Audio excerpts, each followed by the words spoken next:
It's time for the Pro Wrestling Time Tunnel Podcast. We've got lots and lots of things to talk about and to do today. Covering the territories from the 1940s to the 1990s. It's the best thing going today. Interviewing wrestlers, referees, authors, and other media personalities that have made the sport of professional wrestling great. The cream, yeah. The cream of the crop. And now, here's your host, Tony Richards. Well, hello, everybody. Welcome to another edition of the Pro Wrestling Time Tunnel Podcast. This is your host, Tony Richards, coming to you from the Richards Ranch in western Kentucky. And as you can see, maybe if you're watching on video, you can see through my windows here, or maybe there, I don't know. You can see we got a little decorative snow. Not enough to be bothersome. Not enough to prohibit traffic or keep the mail from running or anything like that, but just enough to make things kind of wintry and pretty for the holiday season and this time of year. I hope you had a wonderful Thanksgiving. I had a great family Thanksgiving here at the ranch, and my mom, I tried to talk my mother out of doing Thanksgiving this year. I have made several, put it this way, I've never missed a Thanksgiving. So I'm up over 60 Thanksgivings in a row here at the ranch and here in the little town that I grew up in western Kentucky. And I missed some Christmases over the years because of travel and weather and that kind of thing, but I've never missed a Thanksgiving. And I tried to talk my mom into, why don't we just, and some of you may grab your throat and do the choke thing. But I said, why don't we just get the family together, my brother, my sister-in-law, my niece, my nephew's girlfriend. Let's just all go to Cracker Barrel. And what I was trying to do was make it easier on my mom, right, who's going to be, well, she's over 80. We'll put it that way. She's going to be 82 on her birthday in February. So I was trying to make it easy on her. I said, why don't we just go to Cracker Barrel? She goes, no. And, you know, some of you may know I'm an executive coach and a corporate consultant in real life, or I was before I started doing the semi-retirement thing and started doing more of pro wrestling history. So I've, and also got some education in psychology. And so there are ways that people are motivated. And I can tell you right now, my mother, and so was my father before he passed about 3 years ago, extremely, extremely traditionally motivated. They like the family traditions. They like the family rituals. They like the way their life is and the way it's set, and they are not going to change it. So I spent some time trying to talk her out of, and it was really, I was just trying to get her out of all the work and all the fuss and all the stress of having all of us, a family over and everything, but she was not going to have it.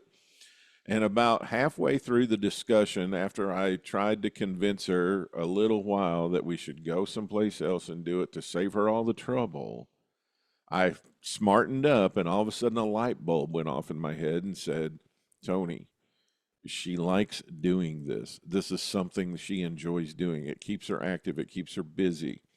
She doesn't look at it as too much work. She looks at it as a joyful process about doing something for her family that she wants them to enjoy.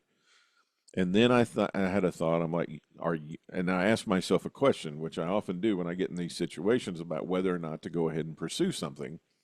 This little voice on my shoulder started saying, are you going to be the one that takes this away from her? And I answered that just really lickety-split. No, I am not going to be the one that takes this away from her. If she wants to do it, let her do it. I was just trying to be nice and try to figure out a way that'd be easier on her until I figured out she didn't want it to be easy on her. She wants to have Thanksgiving in her house. And she said, I may get to the point someday where I can't do it, and then we can go somewhere else. But right now, I can do it. I know I can do it, and I want to do it. And I'm like, well, Mom, do it. Do it to it. So we had a nice Thanksgiving, long story short. And I hope you did, too. I hope you enjoyed our special Thanksgiving spectacular that we had this year. I'm now planning and putting together the big Christmas Super Show. the Pro Wrestling Time Tunnel 2025 Christmas Super Show. It's coming up the week of Christmas here, and probably next week I'll have some details on what we're going to have on the Christmas Super Show. But I think you're going to really enjoy it. And then the 2 weeks at the end of the year, or maybe the 1 week going into next year, we're going to have another special show. This week here on the show, I'm excited because we're going to be talking about Tennessee wrestling, and we'll get to that in just a second. I want to remind you that if you listen to the audio version of our show, the audio version of the Pro Wrestling Time Tunnel podcast is available on all the major platforms.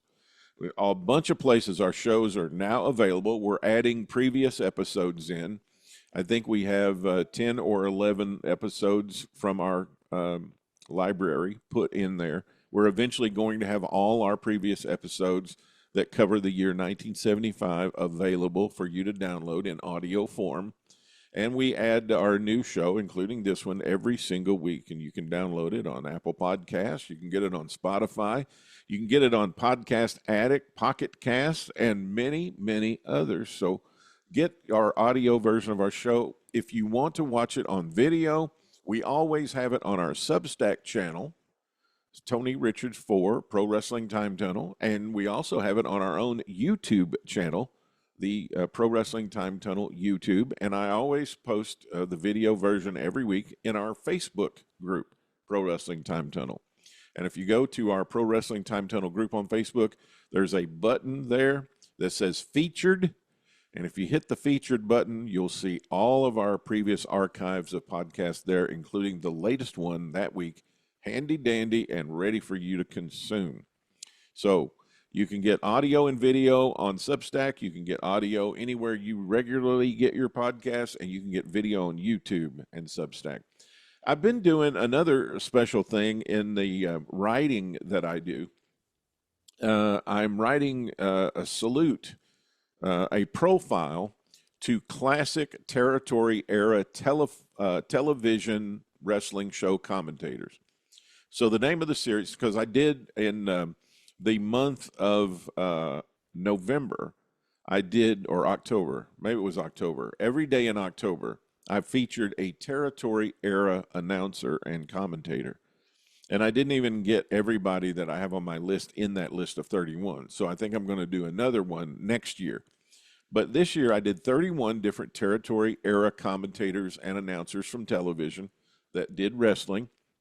And now I'm releasing a profile on each one of those 31. And we've done one on Larry Matizek. We've done one on Sam Mineker. We just did one on Bob Cottle. And I did Bob because he just passed away. And I wanted to have a tribute to Bob, so I did his profile as the number 3 profile that we released.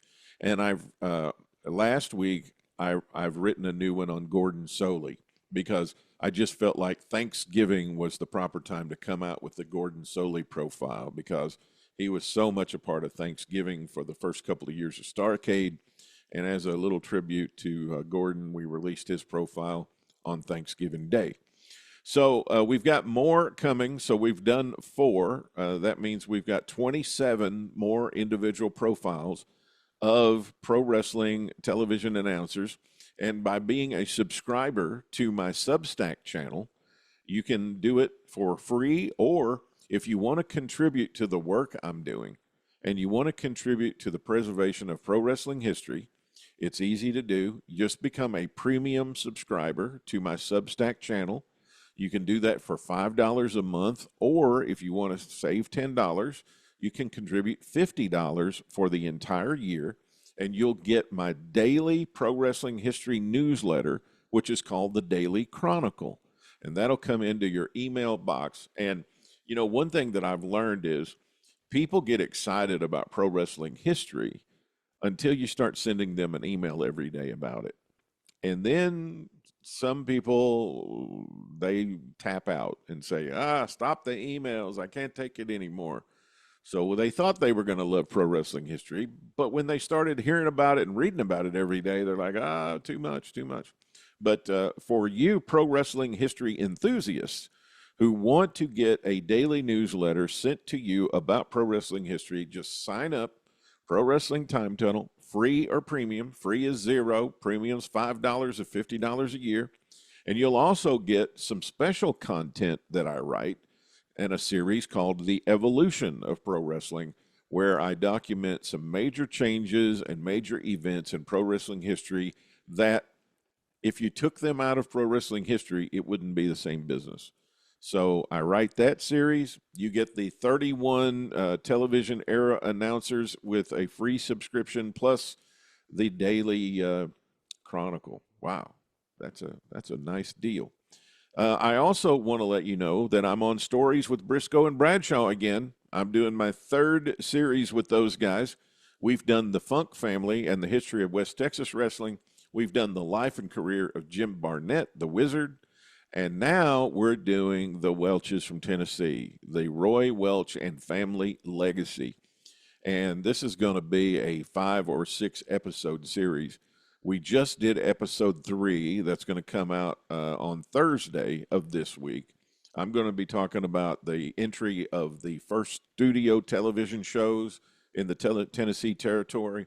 I'm going to be talking about the tag team that hit television in Nashville and in Birmingham, in Knoxville, and in the Gulf Coast Territory, the fabulous Fargo brothers, and the programs that they did with the Corsicans, and also the program they did with the Welch brothers, Herb, Roy, and Lester. And it's going to be fabulous. So check out Stories with Briscoe and Bradshaw. We're doing the Roy Welch and Family Legacy series. It's probably going to be a 5 or 6 episode, and we're even going to have Roy Welch's grandson, Ron Fuller Welch, on with us on the very last episode, whichever one that turns out to be, 5 or 6, probably 6. So tune in for that. Now, I tell you that especially because today, here on the Pro Wrestling Time Tunnel, we've got Tennessee Territory expert Tim Dills, my regular Tennessee analyst and commentator. And we're going to be talking about the last 3 months, October, November, December, 50 years ago in 1975 in the Tennessee Territory, what was going on in Nashville, Memphis, Birmingham, Chattanooga, Huntsville, and all the towns in Tennessee. And Tim and I have a special guest. We've got Kevin McCann coming on with us. Kevin has just released his first pro wrestling history book. Kevin's an author and a real historian, and he's done some other works that have been released, but this is his first wrestling book, and it almost took him 20 years to put this book together, to get all the information that he felt like was necessary to have as complete a book as possible, and he's written a book on Rowdy Red Roberts. Now, Rowdy Red Roberts was one of the top heels for Roy Welch in the Tennessee Territory in the 40s and the 50s and some of the 60s. And so we're going to be visiting with Kevin McCann about his book on Rowdy Red Roberts, and he's going to tell us a little bit about Rowdy Red himself. And then Tim and I are going to go on with the show and talk about the Tennessee Territory in the last 3 months of 75. I think you're really going to enjoy this. It's going to be chock full of wrestling history over the next couple of hours. So stay with us and enjoy my visit with Kevin McCann and Tim Dills from the Richards Ranch on the Pro Wrestling Time Tunnel. Well, in the middle of our journey through the last part of 1975 in Gulas-Welch and Tennessee wrestling, Tim and I thought we'd get in the time tunnel and take another leap back, another generation, to talk about a wrestler that I venture to say probably not a lot of podcasts are talking about this week. And Tim and I might be the only one talking about this guy, but he just recently had a book written about him. And we have the author here, a fellow historian who delves into not just wrestling, but a lot of different subjects, Kevin McCann. And Kevin, thank you so much for joining Tim and I today. Absolutely. Thank you for having me. So you've written a lot of different kinds of history books, right? Not just wrestling. Yes. Yeah, I was saying the subjects of my books tend to be, I guess, underappreciated subjects, so to speak. People, figures that not a lot of people know about. That sort of tends to be where my interests go to. So you grew up in Jackson, which is about halfway between Memphis and Nashville, Mhm. and one of the towns that Tim and I talk about all the time because that was a regular stop for the Gulas-Welch guys. But you probably came along in the Jarrett years, right? Were you a Oh, wrestling yes. fan? Yes, I really became a fan during high school. I mean, I remembered it because my grandfather used to always have it on TV every Saturday morning. So I remembered seeing the old WMC, Channel 5 studio show from when I was little, but I didn't really get involved and start going to the matches in Jackson until about 1985. Well, we've talked about Jackson quite a bit here. Tim and I both have had a lot of experience. Tim lived there for a while, and I had a relationship through marriage of someone from Jackson, and I was always jealous because they could see the Saturday morning 90-minute show, Yes. and I never got to see that on a regular basis. I always got the edited hour-long show that got syndicated out to the various towns. hmm That plus we also got to see we also got to see the show that was usually on Saturday night. Oh When yeah, that yeah, was where yeah, you had all that was when they would actually show the arena matches, yeah. and I would have my VCR going to record those. I wish I still had a lot of them. That's good. All right, and so Tim, you had a chance to take a look at some of the material that Kevin has in the book too. What are your Absolutely. By the way, I look at know there? we'll have a shot of it, and I'm kind of halfway in the sun here. Yeah, Here it is. And let me tell you, it's not a thin one. It's a big book, Oh, yeah, over 500. 530 pages. I yeah. know it came in the mail to me one day earlier this week, and I was so mad at myself because I did not have a chance to look at it that day. I had one of those days where it was just like, but when I finally sat down and looked at it, I was really amazed at the detail. I learned a lot about Red Roberts that I didn't know, and admittedly, I didn't really know a whole lot. I knew about him when I really researched Knoxville, and Red was part of that group of the Welch family that promoted so much or so many towns, and he was part of that group that traveled to Knoxville a lot, and he got a lot of coverage in Knoxville through the years. But I learned a lot of stuff that Kevin was able to dig out, not just from Knoxville, but from all over the place. And I really I've enjoyed reading what I have, and I can't wait to delve back into it even more. And let me say one of the things I love about it. It is a record book. So you see Red's wins and losses, quote unquote, But the thing that Kevin does in here that I really like, and this is the historian in him, I think. He lists the city, he lists the venue, he lists the promoter, he lists the referee, he lists all these little anecdotes that come along with the newspaper that are so valuable. That adds to this picture even more, other than just having a flat result. It's a really well put together book. And Kevin, my gosh, how long did you work on this 530 page opus? Well, about 2.5 years, although the idea for it actually came about in 2003, um, when a lot of the chat rooms like WrestlingClassics.com, Kayfabe Memories, when they were becoming, I guess, popular, or at least when I discovered them. And that's when I had started my research because my father, going back to Jackson, my father and his brother went to the matches at the old National Guard Armory in the 50s and 60s. And when I became interested in wrestling in the 80s, my father told me about him going to the matches. And one of his favorite wrestlers was Rowdy Red Roberts. And that always struck me because the name it's just a colorful name. He said he was, he described he was a bald heel. And he tells the story, and I kind of tell it in the forward of my book, that he remembered, of course, in those days, the African American, the black fans had to sit in the balcony section at the armory. And apparently they were giving Red the business. And apparently during the match, there was a pole, I guess, that was supporting the balcony. And Red, I guess, had enough of it. So he decided to give him a scare. So he starts shimmying up the pole. And my dad said that all the fans up there just scattered. We're scared to death of, Rowdy Red Roberts coming after them. So I thought, Wow. so he seemed like a colorful character. There wasn't a whole lot about him. So that kind of started my journey. But at the time, of course, it was very hard to try to learn more information about him. I mean, Scott Teal, Libden, I'm going to mispronounce his name. I'm sorry, Ayub. Libden. Ayub. Yes, AU. Libden was very helpful. Scott Teal, David Williamson, who of course has passed away since, but he was very helpful. They all shared results with me. But at that time, it was so hard because you had to actually you had to go to the news, the archives, the local libraries, and research every town.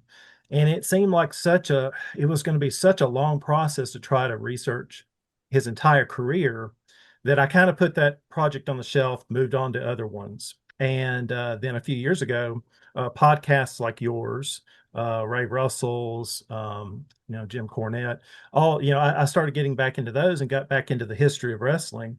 And of course, by the end, newspapers on newspapers.com, other various resources where the newspapers were available online and searchable. That just, I started searching Red Roberts Wrestling, and I just went down the rabbit hole. Yeah. Just gathering results from all these little towns in, Tennessee, Kentucky, Alabama, Mississippi, Arkansas, Louisiana, and just kind of just learning where he went. And, like I said, it took about 2.5, 3 years to actually compile the book and to write it.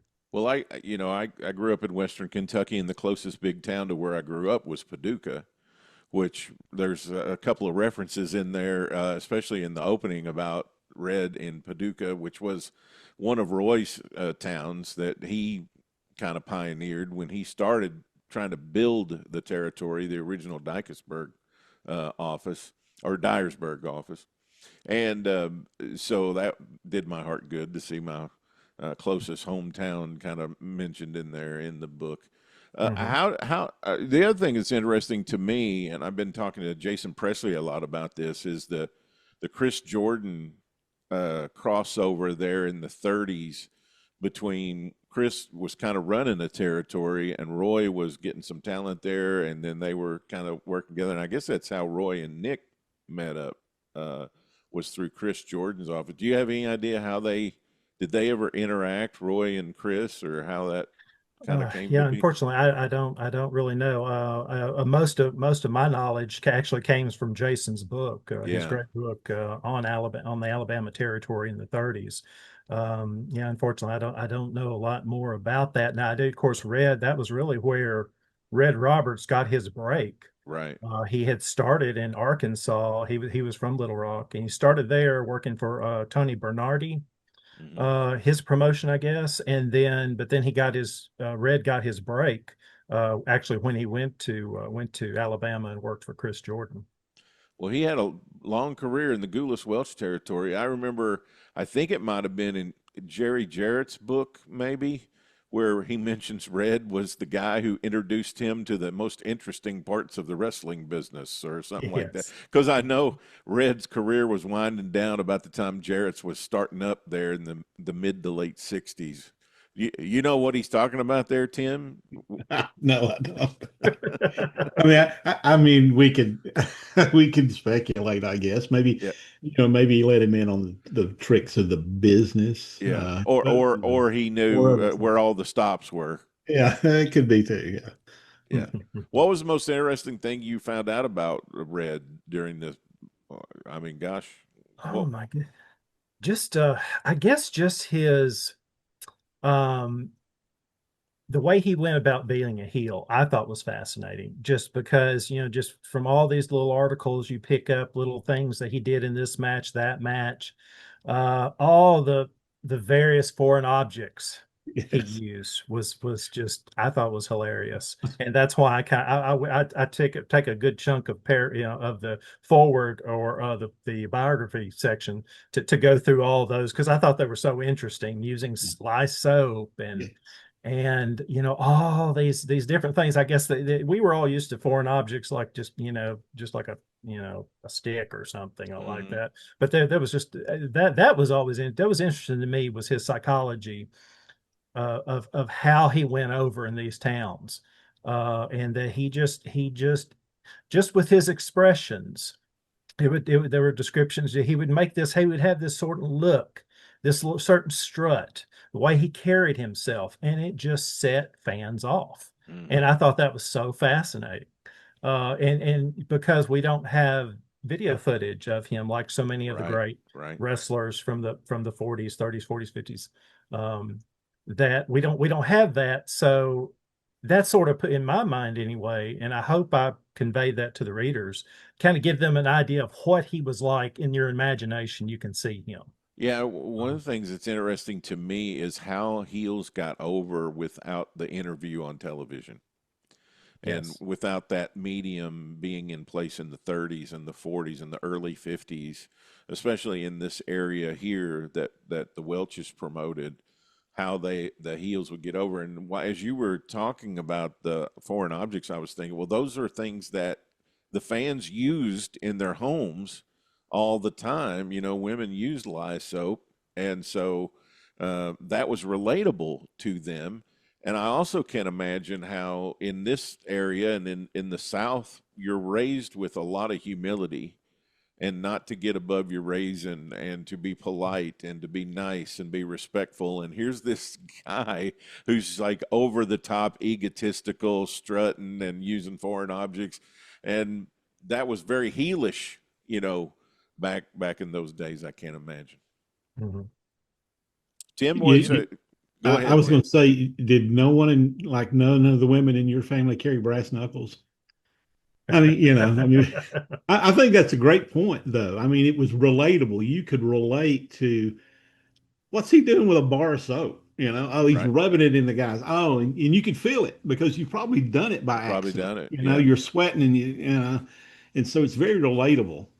I thought, and talking about getting over in an age where television wasn't there to assist you, newspapers of this time frame, especially the late 30s, 40s, and into the 50s, were so good about explaining what happened at the matches last week and why you needed to come. And I don't know that the promotion that necessarily did that. The newspaper may have sent somebody down there to do that and covered it at least in somewhat of a legitimate manner.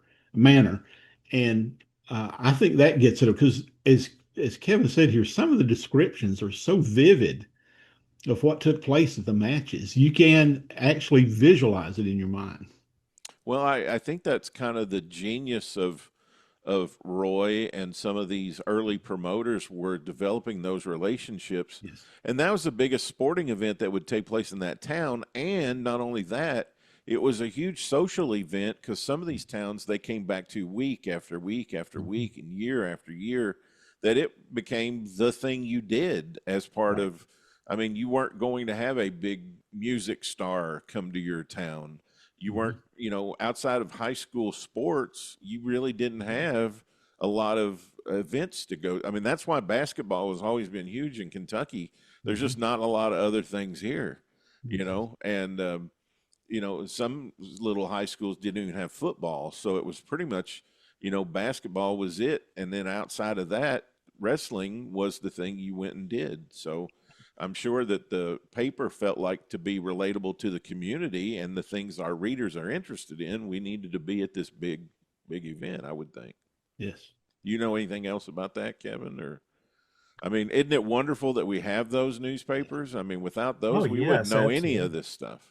Oh, absolutely. I mean, and I kind of go back to the availability of them now, even just for the curious fan, not to mention historians to go back and look at. And I was grateful for the amount of coverage that there was. I guess I was surprised because going into it, I really wanted to gather the results. I wanted to know where he was, you know, this year, and follow the course of his career from beginning to end. But yeah, I mean, and I was surprised by the amount of the matches were described in detail, even in these small towns. Like you said, that was a big event for some of these figures, like, you know, Roy Welch and Rowdy Red Roberts and others to come to town. So they got some good, very good coverage in the newspapers, and that to me was surprising. What about the psychology of, and Tim, you weigh in on this too, but what about the psychology of working with the referee? I know later on in wrestling, they didn't want to put too much heat on the referee, but Red did a lot of work with the referee, right? He did. He did. He made it was so funny. He made the referee part of the match. He made them part of the show. And that made him that even he was one of those wrestlers you loved to hate.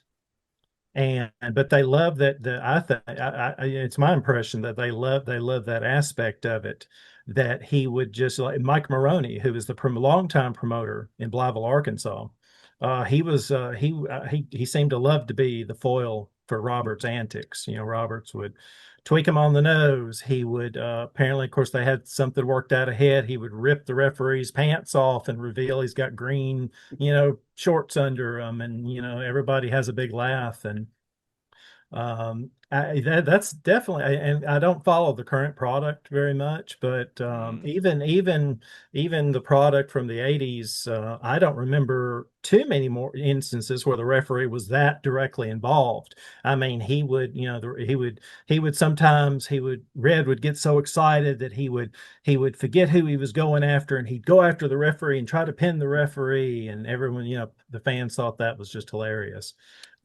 Yeah, So yeah, he seemed like a master at that. I think as wrestling moved to be a more television product, I think they wanted the referee to be more serious because they wanted to present it more. It's a difference in being on television and being at a house show. I think a lot of wrestlers would do things at a house show they'd never do on television, or they'd never do at a big show. But I mean, being a traveling attraction, wrestling did go back to its carnival roots at times, and have showmanship involved in it. And it was also a time when good and bad, or good and evil, were more clearly defined. And so if you're picking on the referee and your fans want the good guy to win, man, it makes Rowdy Red Roberts an even bigger heel to you. And then the other thing too, I wanted to ask you about, Kevin, is if you're doing all that stuff in the ring, like Tim's talking about, and you're even a bigger heel, at times in this era, especially, aren't people going to come after you? Aren't they? It's not like they had all this security and barricades and everything that we have now at these shows.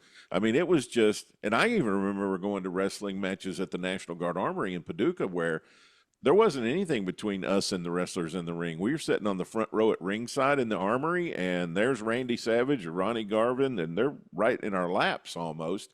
And if we wanted to, I never really wanted to, but if we wanted to, we could actually grab them or do something to them, right? And so he had that kind of heat too. Oh yes, and of course that was the era where I think there was a suspension of disbelief for sure. And yeah, I mean, it just the things he would do to incite people, and that was his job. That was his job, to put the baby faces over, was to make himself out to be so dastardly and devious, and to do all these things with foreign objects, and on all that. But yeah, I mean, he started quite a bit of riots. You'd hear these descriptions where you may not get many details, but they would say there was a near riot. Or and there was, I think, and I was surprised to find out he was only stabbed once in Atlanta. Apparently he was stabbed after a main event in Atlanta, and I know his granddaughter, I had the opportunity to briefly speak with his granddaughter, and she had related the fact that his wife had even been threatened to be shot when she went to one of the matches. So it wasn't, I guess that was just the, it was just going to, hey, there was that chance that it could happen, that she could take that heat a little too white and get it a little too excited. And I mean, I wish I had the opportunity to to speak with people who worked with him, who knew him, and who could relate some of these stories that didn't make it into the newspapers. Because I think there would have been a whole lot, many more colorful stories if I had that opportunity. But we've lost all those people, haven't Yes. we? I mean, when you start, for those of you who wonder about things that we study and get involved with, this, that, and the other, that's one of the most sad and frustrating things. Is it's so difficult to find people after a certain amount of time that were even around back then. And then you look, this happens to me almost every day because I publish a newsletter, and in that newsletter, we put the days that people have passed. And I'm like, oh my gosh, that guy only passed away in 2010. Like, I wish I would have been doing this then, where I could have contacted him back in 2000 and had a conversation with him. You know, does that happen to you, Tim? I mean, where you're sitting there going, oh my gosh, that guy has only been gone for 10 years. Yeah, absolutely. And even, the time frame that Red was so big in the business, and some people would talk about it, but you had a generation there that wouldn't tell you about it Right. either. Right. So you would have to work a little harder to get that information out of them, and that's sad. But that's also the importance of why we do dig out what we dig out, and why we try to find what we can, because we might run across somebody who does know something and can chime in on it. There's probably fans who they got their mouth hanging open that there was a Rowdy before Roddy Piper. How do you get that name, Kevin? Well, I believe Chris Jordan actually gave it to him, or at least that was the earliest instance in the late 1930s where it was actually used for him, because he was called Rough Red Roberts. He was called he actually, for some reason the name escapes me now. In Missouri, he went in the small Missouri, Poplar Bluff. Mm-hmm. Poplar Bluff, Missouri, for some reason, he was called Preacher Red Roberts. It was never explained why, but that's what he went by. But Rowdy Red Roberts was the name that he went by for the most part. But yeah, I guess I attribute it to Chris Jordan because that's the earliest instance to where he was called that. Did And it rolls off the tongue. I mean, it's it really just does. that's part of that's I think part of the appeal is Yeah. it's just a memorable name. And you got the triple R's, Yeah. Mhm. Did his granddaughter give you much of an idea of what it was like family wise with him? Like what her grandfather was like, or Just very, very little, because I think he had been married twice. Well, he'd been married a few times to the two of the same people. But he had a child later in life. But his granddaughter now is probably, I can't remember. She's probably a little younger than me. So she doesn't have very many memories of him. What she did share a few little traits of his, that he was a very funny person. He loved Westerns, loved to get John Wayne movies. And he enjoyed having fun, but he didn't like it to be taken too far. And she told me a story that I put in the book that I guess he was in a bar one time and somebody decided to get a little too rowdy, and Rowdy Red threw him out of the bar. yeah. So, Oh wow. But he was, and you'll probably get into this later, but of course he was he billed himself as the wrestling Undertaker. And later in life, I learned that he actually became an Undertaker. He wasn't during his career, but he did become an Undertaker later. He became a funeral director. When he retired, he lived in Gadsden, Alabama, and he was that. And he was also a paramedic. Wow. So I learned, and a few people have shared on Facebook little stories about him, that apparently overall he was kind of, it's often said that the heels are often out of the ring, they're often the nicest people. Yeah. And based on what stories I've been told, that seems to have been the case with Rowdy Red Roberts, which I'm happy to know that he played his role so well. He played the role so well, but as a real person, he was a really nice guy. And I'm always just like, more power to you, man. I mean, playing a heel in those days, the way the business was and the way society was, and people coming to the matches in the later years of the Great Depression, and they're not in the best mood. And life is not the best for them, and they're able to take their frustrations and all their stuff out on you at the wrestling matches. I'm just like, man, you have got the courage of I don't know what, but a lot more courage than I'd probably have to go in there and do those things. And so I don't know. I just really admire that. Well, Tim, you got any final thoughts or questions for Kevin? Well, I know I took just a few notes, and this may interest. I know it'll interest you, Tony. We talk a lot about Roy Welch, and we talk about the Welch family, and Red was one of those, and we've mentioned it today already. He was almost like another member of the family. He worked for them so much, in the fact that he worked for them so much. And you look at him. I just wrote down a few names as I was going through that are some of those guys. Tex Riley, Bill Caney, Moody Palmer was another name that I ran across that I know was a big guy in West Tennessee. And I think Moody is the guy in the Paducah match. Probably so. He mentions in the book. Yeah. Don Cortez and Eddie Malone and Carlos Rodriguez. All these guys worked for Roy and Nick through the years consistently.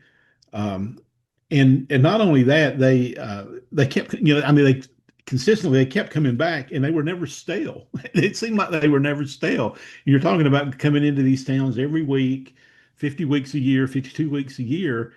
And so, my goodness, 12 years ago, Red Roberts was main eventing here. Well, here he is 12 years later, main eventing again. There was something to it, something about his ability, the ability of the promotion to put them together and keep it fresh. It was great.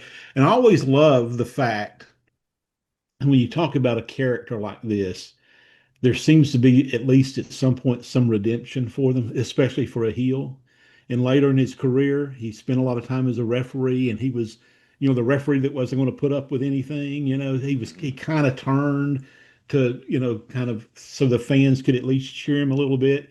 You get that a lot with these guys who've been around a long time. The fans love them because of their longevity, even though they were so bad for so many years. And I see him in some of these matches, Battle of the Brutes matches. Who would you root for there? But you couldn't put just anybody in a Battle of the Brutes match, because you had to be a bad guy to go in a Battle of the Brutes match for the fans to really be excited about it. That's just some of the takeaways that I saw here. I saw that he had some business in Yorkville, Tennessee at some point, which of course is Roy Welch's hometown, or ended up being Roy's, not necessarily hometown, but ended up being Roy's adopted hometown for sure. Yeah. I wish I had learned. I really tried to learn more about that aspect, that he was an undertaker.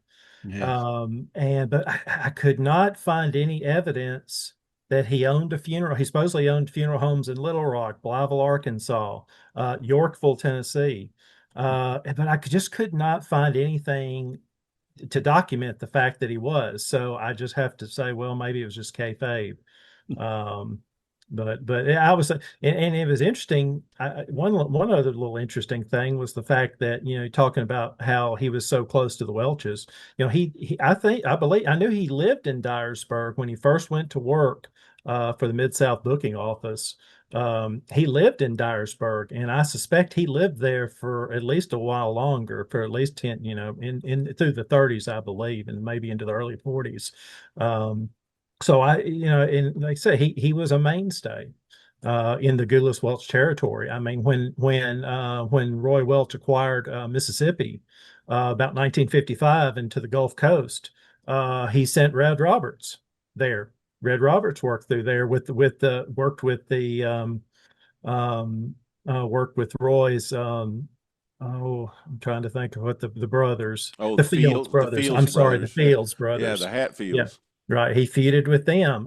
He worked with Mario Galento early in Mario Galento's career on the Gulf Coast. So, to me, I guess that does speak that Red Roberts was loyal to Roy Welch. I think that speaks the fact that he stayed there so long. Now, Red he went off from time to time. He worked into the Carolinas, in Georgia, for other different promoters, but he always came back home to Gulas-Welch. Well, to Tim's point earlier, that's how you kept these guys fresh, is you sent them away for a while. You sent them over to a part of your territory to work certain towns, and then you rotated them back in. And yeah, I was just going to say that Eddie Malone, that's Pat, right? That's same guy as Pat Malone, that Tim mentioned. Another name that you hear a lot is Charlie Carr. That was a guy there, and there's probably 15 or 20 of those guys, right? George Harris later on. Yeah, George Harris, and then later on too, Buddy Wayne. Where a long time worked back to the Memphis days when they first bought Memphis and all of that. So, well, Kevin, thank you so much. I mean, I appreciate you coming on with Tim and I, and gosh, I'm just so proud of you for writing this book, and it's so comprehensive and so big, and good luck with it. Where can people get this book? You can get it directly from me, rowdyredroberts.com. Would be the best place if you'd like to get a signed copy. It's also available on Amazon, Barnes and Noble, and other online booksellers. Well, shoot, yeah, I need a signed copy of this thing. I need you to. Yeah. Well, I'll get you one. Put your Kevin McCann on mine. Tim's already got one. I got it. Tim was Mark James, and Jason Presley were very, very helpful. This is my first wrestling book. I've done other different types of history books. So this was my first one on wrestling, and I leaned on them quite a bit for advice and suggestions. And all three of them were just very kind. Tim, I'm very grateful for your help and for the books that you have written and the history that you have already documented. And I hope we'll be seeing some more from you in the coming years. Call our friend Scott Teal. It's over there in Scott's desk somewhere. So over there in Gallatin somewhere.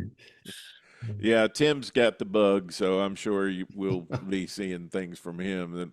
And plus, we're talking about stuff on here all the time, giving each other ideas, and those are all guys that I reached out to very early on to talk wrestling history with and to have here on the show. And I'm glad that you are now part of that little family too. So, and it's a bigger world than it used to be through social media and all. You do get a lot more. I think, Kevin was talking about all those websites and message boards from 20, 25 years ago. It seemed like we were, 200 people, sharing a few stuff, but now you get on social media and you see all these groups that have an interest in it and all these new names that keep popping up going, hey, what about this guy? Or what about that guy? And so I think there's at least a little bit of a market for it before we all get too old for that, Well, and I was just thinking about today, Tim, that's a great point. I was just thinking about all the younger people that are paying attention to what we're doing and liking what we're doing, and they're going to pick it up and take it forward, and who knows what tools they'll have to work with. So we're always going to, one thing I have discovered, Kevin, is that we're always going to be uncovering some things that we probably wouldn't have ever thought or even imagined was out there. Somebody posted on, I believe it was on my X feed this week, have we found out everything about wrestling in North America there is to find out? And I'm like, no way. We still got tons to learn and find out. It's endless. And Kevin mentions this in his book about there's still a lot of Dyersburg to uncover. Oh my gosh. And how valuable is that city to the whole state of Tennessee as it relates to pro wrestling? And Kevin and I both, and we've never been there together, I don't think, but we've been to the State Library and Archives in downtown Nashville, and I could live there for for months going through stuff. Well, we ought to have a meetup there sometime. Yeah, sure. Let's do Yeah. that sometime. Kevin doesn't live too far from there, and No. A couple hours away. Yep, I live a couple hours away, so we ought to just get on down there sometime for a weekend. I'll have to dig my card out, but I'll Yeah, find it. I'll get one. It's a beautiful building. They have a great location now. I mean, I love the old location they had too, because it seemed very historic and all. But they've got a great facility there now. Let's do that. Let's plan to meet up down there sometime, and we can have a day where we spend there, and we can go to lunch and talk and have a good time. And look up old clips. Yeah. Yeah. All right, Kevin, thanks for coming on. Get the book, Rowdy Red Roberts Record Book. I almost can't say that. Good thing book doesn't have an R in it, but thank you for joining. And Tim and I are going to move on with our show. Thanks so much, Kevin. Have a good day, bud. Thank you, Tony. Thank you, Tim. Yes, sir. Appreciate it. Mm-hmm. Hey again, everybody. Welcome back to the Richards Ranch and the Pro Wrestling Time Tunnel podcast. I'm Tony Richards, and back once again by popular demand. Everyone always asks when Tim's coming back. Tim Dills, a Tennessee wrestling historian, is back today, and we're going to wrap up the year in the Tennessee Territory of 1975. Welcome back, Tim. Hey, thank you, Tony. Good to be here. Man, it's good to see you and good to have you back. And I always love to talk about the territory that I grew up with and that you grew up with. That we call it the Tennessee Territory, which later would be split into halves and would become the Memphis and the Nashville end of the territory. But right now in 75, it's all one big old monster of a territory. Yeah. And we got a lot of things to talk about here at the end of 75. Yeah, a lot of big things happening. Still a little bit away from the split, but but the seeds of the split are forming. They are. If you look close, I believe they are. So let's look back. You had a couple of things from September you still wanted to wrap up before we move on. Just a few little things that maybe we didn't really hit real hard on before. I know we get to talking about stuff and sometimes we just leave some things out, but but we're always coming back, folks. We'll always be back. We'll wrap it up. We'll carry those angles forward. Don't worry. We try to get our continuity together here. One of the things that happened in 1975, from a national perspective, was the IWA was in existence, and they were and they had some really good talent. Mil Mascaris and Ernie Ladd and Thunderbolt Patterson and Johnny Powers, I think there, and Bob Ellis and Nelson Royal and a real good crew. Greg Klein and I were just doing the Dallas, Texas territory just a couple of days ago, and Mil Mascaris in the first week of December, I think, he was in the main event in Houston. And I asked Greg, I said, in Paul Bosch's Sam Houston Coliseum, did Mil Mascaris come to the ring wearing the IWA world title belt? I wonder if that happened. Yeah. He held on to that thing for years. You would see him years later, and he had his name engraved on it. Yeah. He was the only world champion for him, I think. Yes, I believe. Was it the IWA title or North American title? Either way, he was the only champion they had, and it kind of speaks highly of his potential. Somebody thought highly enough of him to put him in that position. A masked wrestler, number one, and a Mexican wrestler, the second time. The second thing. But he was popular. Wow, he was popular and did some amazing moves at the time. Oh, man, you'd go to I went to the local drugstore. That's where the magazine rack was when I was a kid, and every other magazine had a photo of him on the cover. Yes, great physique. The mask and the outfit were always amazing, too. Very good visual. But in the ring, he was interesting, too. Now, I know a lot of people didn't like to work against him because he didn't give you a whole lot, apparently, but he was made the champion of this group, and this group had a lot of money behind them. Probably in your hometown, the IWA TV show aired, and if you've never seen it, go to YouTube and look up the IWA 1975, and there's stuff out there. But what was interesting to me is some of those guys came through for a few weeks after the IWA kind of lost their funding. Eddie Einhorn, um, out of Chicago, a media mogul from Chicago, funded the IWA for a long time. And then I guess at just some point he was like, this is a losing effort, pulled his money out. And so some of the big name talent left behind or left. And at least two of those guys ended up coming through Tennessee real briefly in 1975. And it's almost like, you mean they were on a card for Nick Gulas and Roy Welch? And because it just, their names just, they don't seem to be folks that would make an appearance there. And those people are Rip Hawk and Ivan Koloff. And Rip, in the earlier days, had been a big star up in Evansville and Louisville, which at that time was not part of the Gulas-Welch territory. But Rip came through for a few shows, and Koloff did too. Now, Koloff is interesting to me at this point because he had been the guy that had defeated Bruno Sammartino in 71, and here he is, working a second card match in Chattanooga, in September of 75. He did work I think he did work a few main events here and there, but he wasn't here long and moved on. But it's just one of those things where you often, back in the day when we did a lot of message board stuff, you'd get a lot of questions. What did so-and-so work for so-and-so? Yeah. Well, there's you two. There's you two. Rip Hawk and Ivan Koloff did work for Nick Gulas.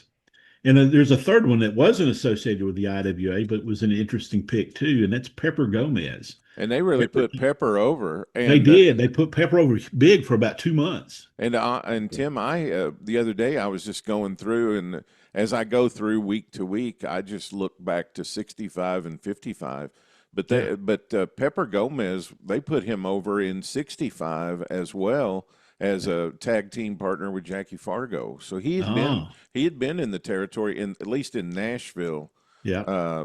And on the Nashville television. As a matter of fact, I think he was one of the guys who worked the Fairgrounds Arena when they first went there in 65. They left the Hippodrome and went over to the Fairgrounds. Wow.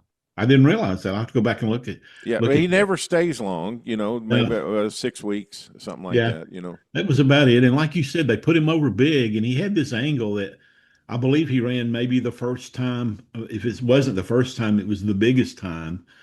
He had the gimmick of having the cast iron stomach. You could punch him in the stomach and he wouldn't budge, and he'd just kind of laugh it off. And so they ran an angle in Northern California with Ray Stevens, where Ray, said, well, I'll just jump off the rope top rope onto your stomach. And of course he comes across his throat and that set off the feud between Stevens and Gomez. So they did a variation of that angle here in Tennessee with the interns and Dr. Ken Ramey. Wow. And I remember them doing it on Chattanooga TV, and they did it. I believe it was one of the interns. It might have been Ramey, but I believe it was one of the interns coming off a stepladder in the ring. I don't know why they didn't do it. I don't know. Maybe one of the interns didn't feel good about flying across the ring. But I think we've mentioned this before, but if you haven't caught our earlier shows, if you're just tuning in and this is the first Tennessee show you've caught of ours, they had so many live television shows around they had 4 or 5 of them around the territory where they did the show actually live in the studio. So they'd have to do that angle 4 and 5 times on television. Right. They'd do it in Nashville, then they'd go do it in Memphis, then they'd go do it in Birmingham, and then they'd go do it in Chattanooga. So, if you had all those on tape, which we don't, but if you did, it'd be interesting to see that angle being done 5 and 6 times. Yeah. Oh yeah. I would love that. And that the other part about putting Pepper over is they paired him with Jackie Fargo. Mm-hmm. It was Jackie Fargo and Pepper Gomez against the interns for several weeks. So, and like you said, Pepper's only around about a month, 6 weeks, maybe 8 weeks. And for fans who were older than us back then, they had, again, I just got to believe they had seen those two together 10 years before in 65. Yeah. And so it made sense to the older adult fans, even though we were like, oh my God, it's Pepper Gomez. Yeah. We never seen him before because he was a favorite of Roy Shire, like you said, and he was out in San Francisco quite a bit. huge in Northern California and Texas. Mhm. And I believe up in Indiana in the WWA, he probably had some runs there. And at some point, either before or after this, he had a run with the Southern title in Florida Yes. for a time. I get my years in It Florida. was right around now Yeah. because Harley Race was booking, and Yep. he brought him in. Yep, Yep. sure So, did. so there's some guys that you may not have ever thought worked the territory at least in the 70s, and we found out Pepper worked there before, and so that's all good. And all three, well, I'm going to say all three of these guys. Rip still worked for a while, I think, in Texas, and Pepper worked a little bit longer too. But One some thing, guys who drew some money right there, those three guys. yeah, one thing that I was accustomed to during this time period in September, because we live so close, and fairs were huge around here. Yeah. County fairs, and then going to the state fair was Yeah. a big deal. Here it was always in Louisville, but in Tennessee, Nashville was where they held the fair every year. Yeah, and they held one in Memphis too in September. Both always held in September. And you may be going, well, what's the big deal when it comes to pro wrestling? Well, where were the cards held in Nashville? At the fairgrounds. And so the fairgrounds were taken over by a bunch of other carnies, right? We were talking carnies earlier before the show. And so in Nashville, that usually covered at least a 2-week period. And so for Nick and Roy in Nashville, what do you do when the fair comes to town and takes over your venue? And so, there were a number of different things that they tried. This year in 75, they ran at the auditorium downtown. And folks, contrary to what you may believe or have believed, they didn't build the Mid-South Coliseum just for wrestling. No, no, It was out at the fairgrounds in it's out at the Memphis. fairgrounds, exactly. And so that would also happen in Memphis. I'm trying to think, was it called the Mid-South Fair in Yes, Memphis? Mid-South Yeah, Fair. yeah, and so it usually took a week or two in September as well. And I noticed this year when I was going through this that on September 22, which is a Monday in 75, they did not run a show. In Memphis, they just chose not to run a show.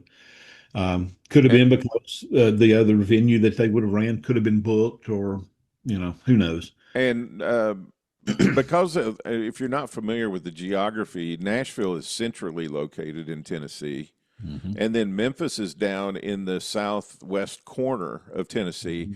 So that Mid-South Fair would have drawn Alabama, Mississippi, Arkansas, Missouri. I mean, it drew from all those states around surrounding Memphis. Yeah.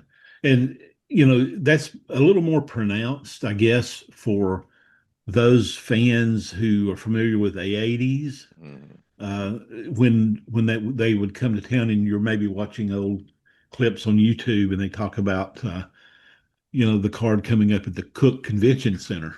You're like, why? Well, it's because the fairgrounds and the fairgrounds were busy that week, and so the Coliseum would have been either being in use, or there would be no parking there for you. And I think didn't Jerry Jarrett run there when he first split? I think he did run a show. Nick had the Mid-South Coliseum contract, I think. Oh, you're talking about running at the Cook Convention. Cook Convention, Yes. yeah. He ran Yes. there for a little while until Nick kind of couldn't Yes. run Memphis anymore. Yes, and there's a whole bunch of that I'm sure we'll probably delve into then. A little bit of, to me, that's one of the more fascinating parts about Wrestling Wars is the fight over a venue. Yep. Because your venue, I think, is so important.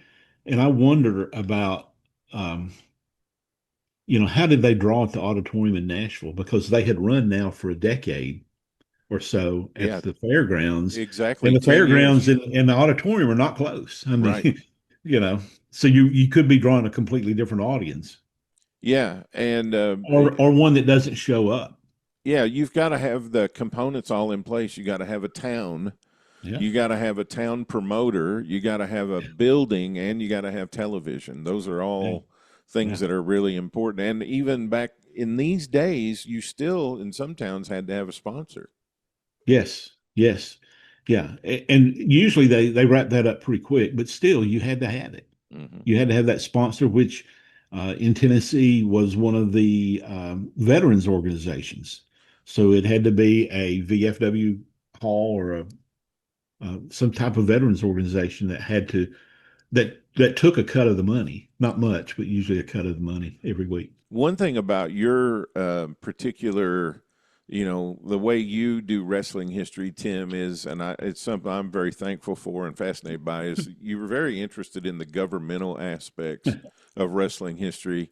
And you have in your notes about a bill that was pushed in Alabama to allow wrestling on Sundays. For you wrestling fans who don't know, back in these days, they still, in the South primarily, didn't run on Sundays.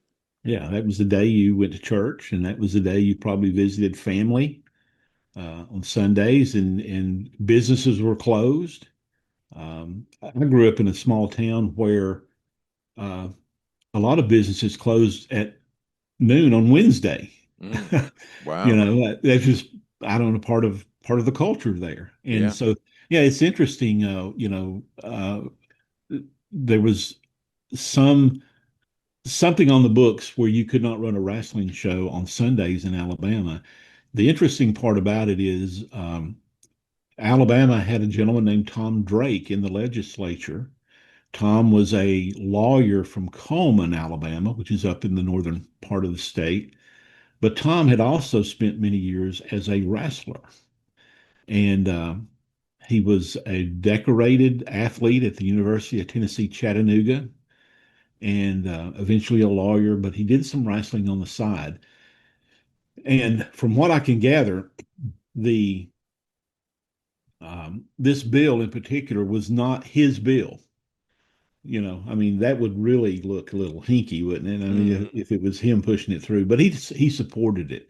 So you probably in your research, I'm sure that prior to, I'm not sure exactly when the bill went over, 75 or 76.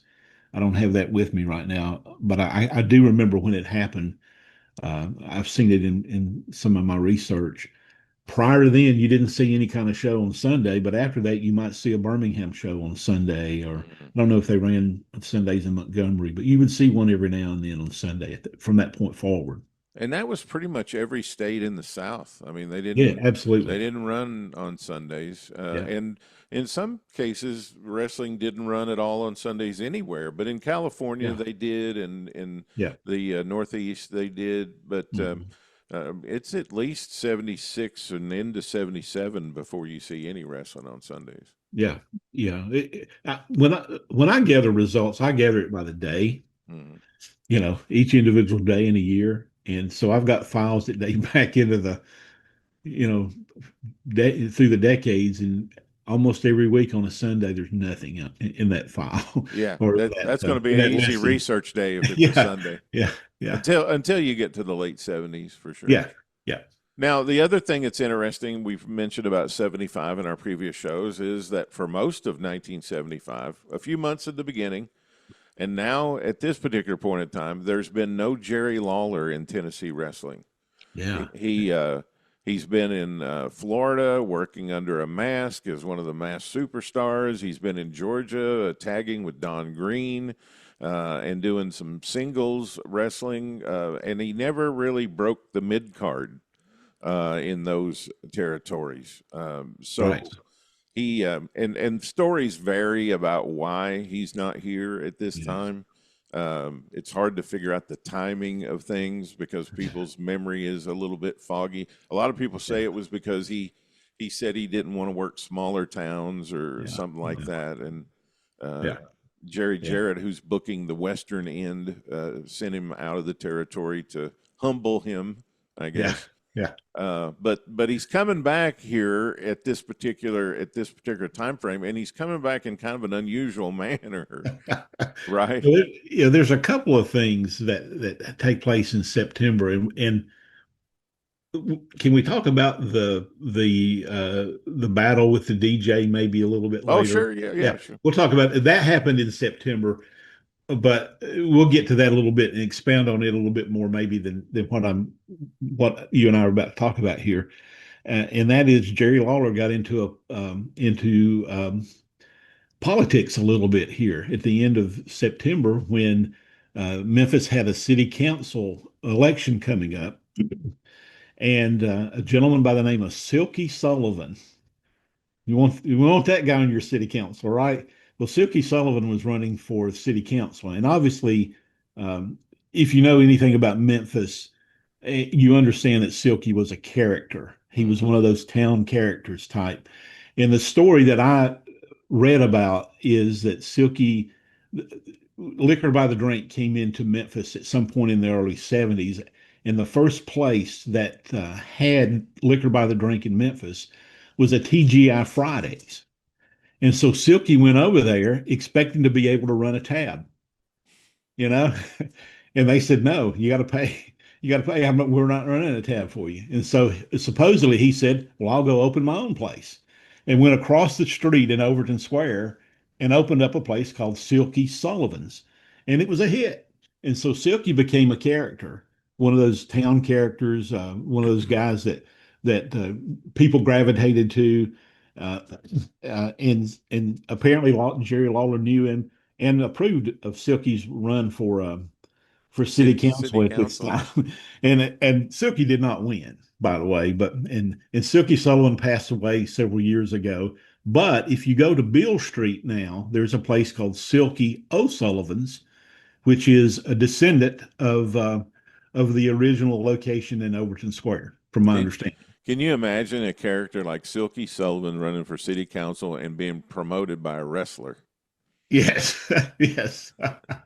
I mean, well, I'll send you the ad. The ad is Silky wearing the crown. Yeah, that'd be awesome. That'd be awesome. Yeah, it's great. And then, and of course, we know Lawler eventually did run for mayor of Memphis. Yeah, right. That's an interesting thing, a little bit of foreshadowing there. And then also at the end of September, you found in your newspaper research, there's a article in the Jackson, Tennessee newspaper about a young man from Lexington, Tennessee, whose father at this particular time in September, October, November of 1975, his dad is working in the Amarillo Territory. Mm-hmm. And his name's Tommy Gilbert, and he's working in Amarillo under the name Johnny Starr. For whatever reason, I don't know why that is, but there's an article you found that talks about a young Eddie Gilbert, right? Yeah, I think he was 14 at the time, in the 8th or 9th grade, and he contacted a columnist with the Jackson Sun, showing an interest in journalism and writing, and so this columnist spent part of a day with Eddie Gilbert. And it talks about that and talks about what a interesting, creative young man Eddie Gilbert is. And of course, as I read it, I could see that this gentleman saw in Eddie what a lot of us saw in Eddie during his career, that he was creative, that he was the ability to think things through and write things, and he was already on that way to being a creative force. Just which direction would he go? And he went into pro wrestling and was one of the interesting creative minds of the 80s and into the early 90s. Yeah, and I've heard other Jim Cornette's talked about on his podcast that knowing Eddie back and when they were teenagers, and Jim was a photographer, and Eddie would be back there trying to book the card, in the backstage of the television or whatever. And he's just part of one of those Tennessee wrestling families, that people knew. So why wouldn't he be in the wrestling business, Yes. And of course, Doug, the younger brother, got involved a little bit later on as well, probably because of the love of it from Tommy and Eddie. But it's interesting, in 1975, you see something about Eddie Gilbert. I can remember running across that clip going, wait a minute. Eddie was nowhere near the ring at that point. Right. But it wasn't long, 3-4 years, and Eddie was in the ring. Another guy you don't really associate that much with Tennessee wrestling, but he's in here. He's actually doing the booking in Florida, and that's Harley Race. And Yeah. they put the Yeah. Mid America title on him, which was kind of Nick's side of the territories Yes. championship, right? Yeah. It was, and Harley wasn't around, but a few shows. I believe um, I really meant to look at this. I believe there's a show in October in Memphis where Harley's on the show as Mid America champion. Well, And maybe they have a title versus title match. It's the Mongolian Stomper, who's the Southern champion, right. and the Harley Race, who's the Mid America champion, in a title versus title match. Okay. And of course, Stomper wins that match Yeah. because he's in the territory. Yeah. And And I want to say that there is a Memphis card in October where Mike and Eddie Graham are on the show. So it makes you wonder if maybe there was some talk and some discussion between the two territories there. oh, I'm You sure know, there they was, went- because Stomper had been the Southern champion in Florida Yeah. for the whole summer. Yeah. And I mean, Yeah. I love the Mongolian Stomper, Yeah, and I I do love too. him even more after studying 1975, because Yeah. he just has an amazing year, He and does. Yes. was the top heel, and then he's after he gets finished here, he's going to go to Texas. But Yeah. yeah, that was a race and Stomper title versus title match, which would have been in those days with the two of them, the way they could work. That would have been a great match to see. Yes. And the Mid America title, as you said, is one that eventually really becomes associated with Nick's end when Nick is still in business. And they resurrected it in the 80s. Jerry did for a while when everybody had to have a title apparently to get over. It seemed like everybody had a championship. That Mid America title, if you look back, you can go back into the 50s and find out that Buddy Rogers was a champion Yeah. in the territory for a time. Yeah, they used they used the Southern title as the major singles title on the Western end that Jarrett was booking, and then they used the Mid America title on the Chattanooga, Nashville, Birmingham end as the major singles title. And I had a conversation with somebody who was following me on X the other day, had never heard of the Mid America title. Yeah. And and as we get older and as we get younger fans, I mean, that's going to happen. Where that's why this stuff is so important to keep. Well, it's important to me. It might not be Yeah. majorly important, but it's important to me to keep these things out there. Yeah. Yeah. I agree. And then the guy was he was saying, well, I don't know if it was an NWA title or not. I'm like, oh my God, nobody loved being an NWA member more than Nick Gulas. Oh yeah. Yeah. He probably had it tattooed somewhere, But yeah, the Stomper was on top, and then he's going to get challenged by another guy who's coming off a Florida run, who's coming directly from Florida, a guy that I voted for in the Observer Hall of Fame voting this year, and that's Bob Armstrong. Yeah. Bob, the fighting fireman from Marietta. Um, great talent. Bob Armstrong may be the prototypical baby face of the 70s and 80s to me. I mean, he's man, could he talk? I mean, he would give any kind of just a great interview. It just fire you up, get you excited about it. And he was fun to watch in the ring too. He was just one of my favorites. I've always said that all of his sons got parts of him, but Yes. none of them got everything. Right. And Right. and I had 7 votes in the historical category, and I had 6 of them, and I had 1 spot open, and it came down to trying to decide whether to vote for Bob Armstrong or Ole Anderson. Oh, man. And I voted for Yes. Bob because of this right here, this run in Tennessee, because Yes. Bob was over in Alabama, he was over in Georgia, he was over in Florida, he was over in the Carolinas. He was on top. He drew money. He was a booker. He was a matchmaker.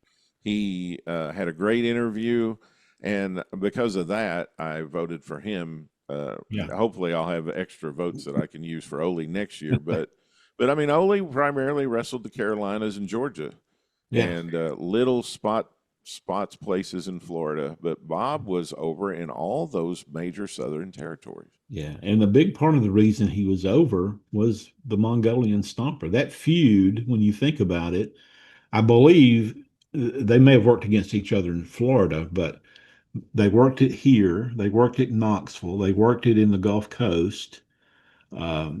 and it never got old. I mean, they could, and ran it for years. I mean, they would resurrect it a few years later in some territory, and it never got old. And they were maybe ideal for one another.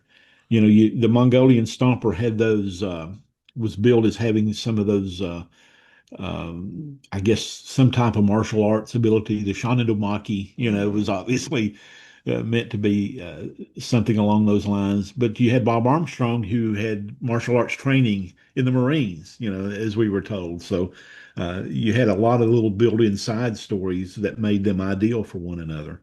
Yeah, talk a little bit about the Norvell Austin and Jerry Jarrett program.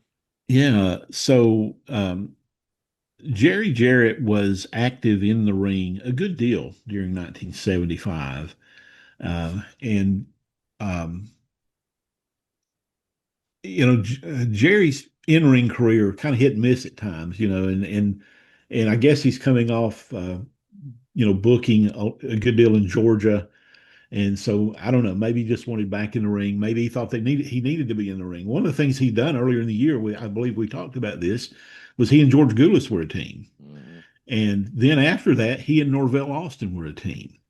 And it's interesting because Norvell had been in the territory earlier in the 70s with the notorious Sputnik Monroe as a heel team, and a pretty good heel team at that point. And Norvell was very young at that point too when he teamed with Sputnik. But when you got him here, he originally comes in as a fan favorite. And so Norvell and Jerry are a tag team for a few months. And then what do you do with tag team partners? You turn them on each other. And so they have several weeks worth of a feud here. I believe it came down maybe to some chain. They ended up with some chain matches or whatever in the fall. And then Jerry, of course, stays, and Norvell, I believe at this point, goes on over to Knoxville to work with Ron Fuller. But Jerry Jarrett's connection with Norvell Austin is interesting too, because Norvell will work for Jerry again in the next few years over on the Memphis end. And I believe probably for Nick, this may have been the last time Norvell was in the territory for him. After the split, I don't know that he ever came back. Don Carson is in the territory, and he's working in a tag team with Jackie Fargo against possibly one of the best Southern tag teams of all time, Phil Hickerson and Dennis Condrey. Yeah. I know that when the Mongolian Stomper goes to Texas, I think Bearcat Wright was Mongolian Stomper's manager for most of 75. Yes. But Don Carson had been with him, I believe, previous, but somehow or another, J.J. Dillon ends up being his manager in Texas. And Carson, what happens to him? I know at some point he gets in law enforcement or something, doesn't he? Yeah, I believe Don at some point had stepped away from wrestling, and he was working in the Chattanooga area in a town called Cleveland, which is about 20 miles east of Chattanooga. I think that's his hometown. Yes, I have an article somewhere where he said he was born in a town called Ottawa, which is halfway between Cleveland and Chattanooga, but it's right on the county border. So somewhere over in that area, and so Cleveland was probably what he considered home. And he was working for the police department over there, and I don't know the appeal. What got him back? I don't know. He comes working again in maybe August and September, slowly building up, and then I think around in October, he and Fargo team up and they take on Hickerson and Condrey. And Carson's one of my favorites too. He he's skinny guy, that gravelly, croaky voice, and the glove that he would, and it wasn't just a glove like went right here. I mean, sometimes that glove went right down to the elbow almost. Yeah, it looked like one of those you use with a bird or something, a big yeah, it did. I've never thought about that. You're right. And he would load that thing and use it, called it peanut butter. He'd refer to it as peanut butter in some territories, and he would conk you out. Don had an interesting career before this section and before the rest of his career, which really kicks off at this point, um, he's a very important part of West Coast wrestling in the late 60s and 70s because he was a tag team partner of Freddie Blassie. And then when the promotion decided to turn Freddie Blassie into a fan favorite, who was the guy that he worked against? He was Don Carson. So you've got to have a foe that can, turn you into something that the fans want, and that guy was Don Carson, and he worked out there for quite a while. But most of his career, he was centered in the South, Gulf Coast. He was a huge star down there uh, before this, and of course here in Tennessee. And one of the things that just popped in my head in '68, maybe Don Carson had a brother in Tennessee named Ron, and that guy was Dick Murdoch. Oh my gosh. Yeah, they teamed for a little while. I think they teamed in the Gulf Coast too. And Don works around the South for a few years and disappears, and then he shows up here again and works for a few months for Nick and Roy, and then moves on to work for Ron Fuller in Knoxville. And at that point, his career, he's back and forth uh, with a few forays. He went into Georgia at some point with the Stomper. But Robert Fuller was booking then, and I think he ended up in the Southwest promotion, and I think he retired out in San Antonio. Somewhere in the late 60s, he and Dick Dunn were a big-time team. Yes. Dick Dunn under a mask as the Red Shadow. Red Shadow, yes. Good call. I forgot about that. Yes, they were a huge draw. And Don Carson was just an amazing interview.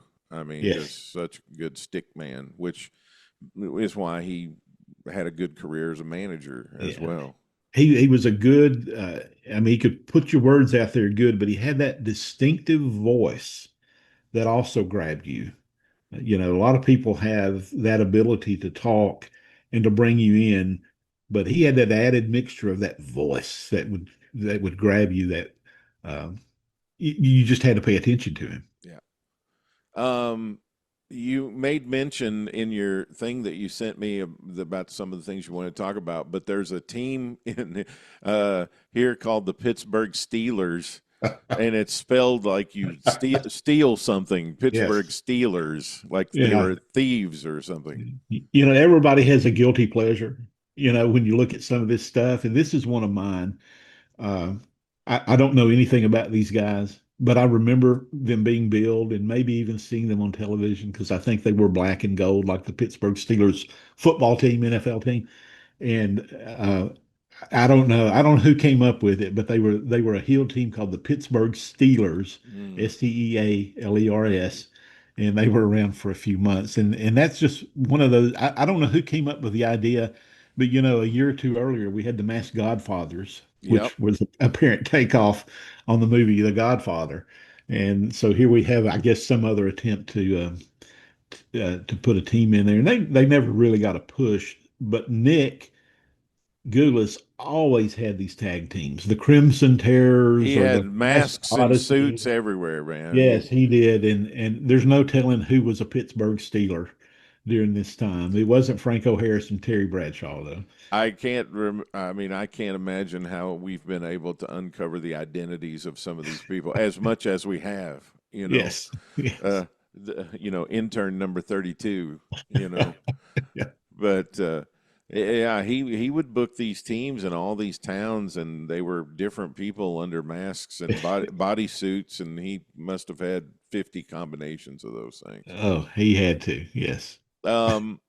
Mongolian Stomper loses a loser leave town match with Bob Armstrong, and then so Mongolian Stomper is off to Texas, and then Armstrong and Lawler kind of team up there for a while. And then there's a heel turn where Jerry Lawler turns on Bob Armstrong, and they had been in a program with Dr. Ken Ramey and the interns, right? And Lawler, I believe so. Lawler turned on Armstrong, and Lawler goes back with Sam Bass, is what I'm trying to get to. Yeah, and I think part of it was maybe there was some competition or some idea about an NWA title match in the background, and maybe the two of the top contenders for it were Lawler and Armstrong, and I may be imagining that, Yeah. but that might have been what caused the friction. And but you do that, and they move seamlessly, interestingly enough, to putting the interns in another feud. That's with Eddie Marlin and Bill Dundee. But then you've got the Lawler Armstrong feud, which was another big feud, and one of the first matches that Jerry Jarrett promoted on his own in Memphis was Lawler Armstrong. Mm-hmm. So it had some pull. Yeah, yeah. It had a had lot of some draw. energy to a callback, right? To Yes. this time period for Yeah. Year two and a half two later. yeah, 18 months. Yeah. But right in there. So now let me ask you, because I don't remember, but Jerry Lawler and Bill Dundee teamed for a little while, Yeah. or in certain towns or whatever. Were they both Yeah. baby faces? That was before the turn, I suppose. Dundee remained a heel until I believe around October in Memphis. And from what I remember, it was one of those deals where the interns are putting the beat down on Eddie Marlin on television. And so you've got probably Lance Russell pleading with somebody to come out and help. And somebody had to convince Bill Dundee to go in there just to break everything up, right? Right. Not to just get them to stop. And of course the interns didn't like that and began wailing on Dundee, and so that brings Dundee into the feud with Marlin against the interns, but in turn flips Dundee to be a fan favorite. Also, there's the beginning of some careers here that people will be familiar with, I think. Yeah. Tommy Rich's rookie year was in 75, but then also a guy who was trained by Herb Welch over in his barn on his farm, Dr. D. David Schultz is making his appearances here in 75. Yeah, you begin to see him here, and he begins to really come into his own some in 76 that we'll see. Uh, and there are some shows over in Blythe, I think Blytheville or maybe Jonesboro, I can't remember which, where you'll see somebody called Rhode Island Red. Mm-hmm. And Rhode Island Red is David Schultz. And so the early days here, and like you said, somebody training him who knows what they're doing and who not only knows what they're doing, knows what to do in the territory, right? Herb Welch, who, you date back to the 30s at this point, 40 years of experience in the ring, and you're being trained by Herb Welch. And I've been doing a whole lot of Welch family research, and when I was delving into that, David said that Herb would shoot with him. Yeah. That's how he broke him in. Yeah. For those of you who don't know, shoot means real.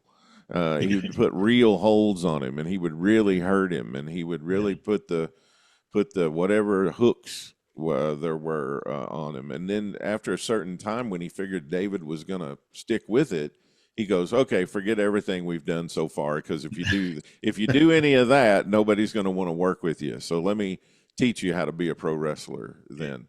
And David Schultz we consider to be one of the no nonsense tough guys. Oh my gosh, yes.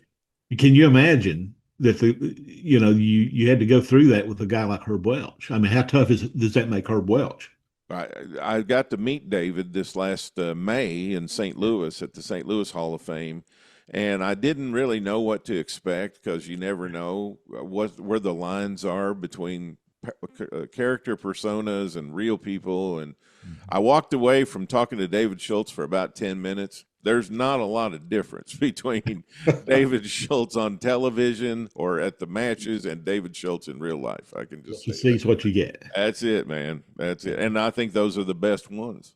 Absolutely. A guy who held the United States Junior Heavyweight Championship, which was a title just under the World Junior title in the Southern Territories in Georgia and Alabama, things like that. Bill Ash, he is making his debut, working around here too. And Bill and David Schultz formed a team in 76, pretty good tag team too. And Bill bounced around mostly Southern Territories. I think he worked maybe the West Coast a little bit. A lot of people in the business know Bill Ash as the guy that you called for your boots or some of your ring attire, because he ran that business for years. He and maybe his father or grandfather, I can't recall which, ran, and the name escapes me right now, but we'll figure that out later. Um, but Bill did that too, and you see him here. And I did one of the things I saw is we were talking about the Pittsburgh Steelers a minute ago. One of the other mass tag teams that you see a lot of in the fall is a team called the Golden Hawks. Mm-hmm. Who in the world? I don't know. I did see in one town that Bill Ash was billed as an ex-Golden Hawk. So Bill probably worked under a mask a good deal this year during his, initial foray into the business. He could have been a Pittsburgh Steeler too. Who knows? But according to this, in some towns, he was worked under the mask as a Golden Hawk. So we also, not only do we get all these hundreds of performers that are around the Tennessee Territory with all the towns that they run, but we also get, the NWA champion comes in from time to time. And also we get other big draws. So we got the Sheik here in 75 against Lawler for a couple of cards. One November the 3rd in Memphis and November 14th in Huntsville. And it was probably about, as you would imagine, the 8 to 10 minute Sheik match. You hope you got that much, right? Yeah. Well, and a lot of it takes place before the bell and after the bell. Yeah, so. that's right. That's right. Yeah, I found it interesting. Seeing Memphis always got some of those guys that nobody else got. Like the Sheik, or at times when they were running a program with Lawler to build him up for a world title match. Bobo Brazil would come in, or Jack Briscoe. Or one of the Funks, and the Sheik was one of those guys. But it really surprised me the November 14 card in Huntsville, because you didn't think about that often, about Huntsville being a town where the Sheik would be at this point in his career. You go a few years into the future, and the Sheik, a lot of folks don't want to use him.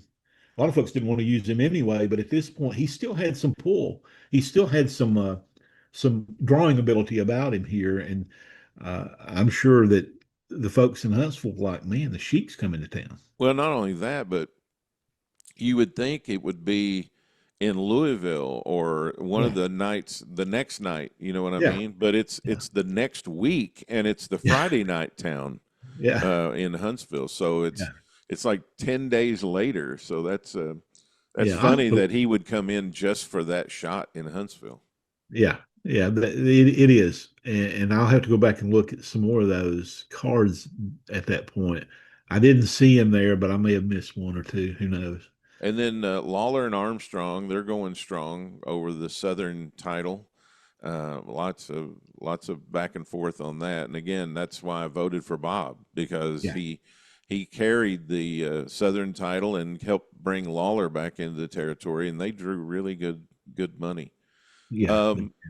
You got a mention of Murfreesboro card here with Lawler and George Gulas being tag team partners, which seems really odd to me, versus Bounty Hunters in Murfreesboro, which just outside Nashville. Right. That's one of those trivia questions. Did George Gulas and Jerry Lawler ever tag team? Well, they were scheduled to in Murfreesboro on 11/13/75. Yeah. And again, Murfreesboro, that's just kind of a suburb of Nashville, just outside. And then November 19th, Lawler and Jackie Fargo as a team against Hickerson and Condrey. Yeah, and you don't see Lawler and Fargo teaming a whole lot, and I found that to be interesting. Fargo was still very active at this point in the territory, particularly on the eastern side. And he usually worked against Phil Hickerson and Dennis Condrey. He and Hickerson and Condrey against Fargo and somebody for months on end was a huge draw, and particularly he and Hickerson at this point, which makes sense when you think about it, because Fargo's really good on the mic. He could bring you in, and Hickerson was pretty good on the mic too. So those two mouthpieces going after one another. We also got Andre the Giant in the territory. And we got an Andre the Giant versus the Sheik match. Yeah. November the 10th, which I guess that's why the Sheik is in town that week. tie it with Yeah, that yeah, Huntsville card up there. yeah. That would be that week, and that's one of those matches. Where did they hold that match? That match, Toronto. I know they had a couple maybe in Toronto. Yeah. Um, That actually was the beginning of the Sheik's decline yes, when he wouldn't put Andre over in yes, Toronto in '74. yeah. Um, That would be an interesting study to see how many times they worked against each other and where, and who would have thought that Memphis would have been one of those places. yeah, I I wouldn't wouldn't have. have until you sent this. I wouldn't have thought about Yeah, it at I all. just stumbled across it. I thought, what? What? That's on this show? Yeah, Yep. It's in Birmingham the next night on November the 11th, Birmingham, Alabama. Jackie Fargo and Andre against Hickerson and Condrey. yeah. And then on the 12th, it's Andre and Jackie Fargo against Hickerson and Condrey. And then again in Knoxville and Chattanooga was the 13th. the Chattanooga on the 13th. Yeah, Yeah, so he worked all the bigger towns that yeah. week with Jackie. I would love to have those TV interviews. Oh yeah, yeah. And um, I believe somebody in maybe the Chattanooga Wrestling Facebook group may have some pictures of Fargo and Andre together Mm. from around this time frame, which would be, maybe the closest thing we have as opposed to actually having the video of it. But yeah, he finished up the week by working in Knoxville. I think he worked a battle royal there, but at this point, you could probably only get him for a week in the territory if you got him that much. And I think they probably made pretty good use of him. Memphis, Birmingham, Nashville, Chattanooga, those are probably your four largest Yep. draws at that point. I can just hear Fargo now. I've got somebody with me, Pally. Yes. You're going to find out when I bring my partner, Pally. Also, you made mention of this referee who is a heel referee in the territory. And that was something that you didn't really see all that often back in these days. No. They really were. And I was talking to, I guess it was me and you and McCann the other day when we were talking about how the referee was really involved in the matches in the 30s and the 40s, and then that they got away from that where they didn't want to put any heat on the referee. But then here in 75 we actually have a heel referee. Yeah, and I don't remember a great deal about how that came about, other than he was caught and he was forced into tag matches. It was a promotion pay, getting payback on him for being a bad referee and sticking him in there. But Tennessee's notorious about putting a little bit of heat on the referee at times. Those poor guys like Bobby Sloan and Paul Morton and Tommy Marlin, were to blame for a lot of what shouldn't have happened or did happen. And this guy Paul Maxwell did this heel referee gimmick for maybe a month or so. He worked some matches. Then talk about the Chattanooga television angle where Jackie Fargo, they can't find him. Yeah, so this is a tip. I wish, when something like this would happen, for me, having watched it all these years, but not yet understanding how it's all put together, something like this would happen, and I would go, "Wow, these guys get run off the road a lot."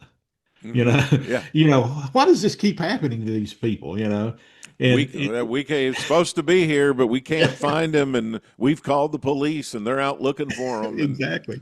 So this is a typical, I would say a typical angle, a typical big angle for the promotion, and it happened on November 22, 75, Chattanooga TV. So I'm sure that Harry Thornton or whoever was announcing that TV show that day said, "Hey, we got a treat today. Jackie Fargo's going to be here. He's either going to come out and be in the ring or going to talk to us about something."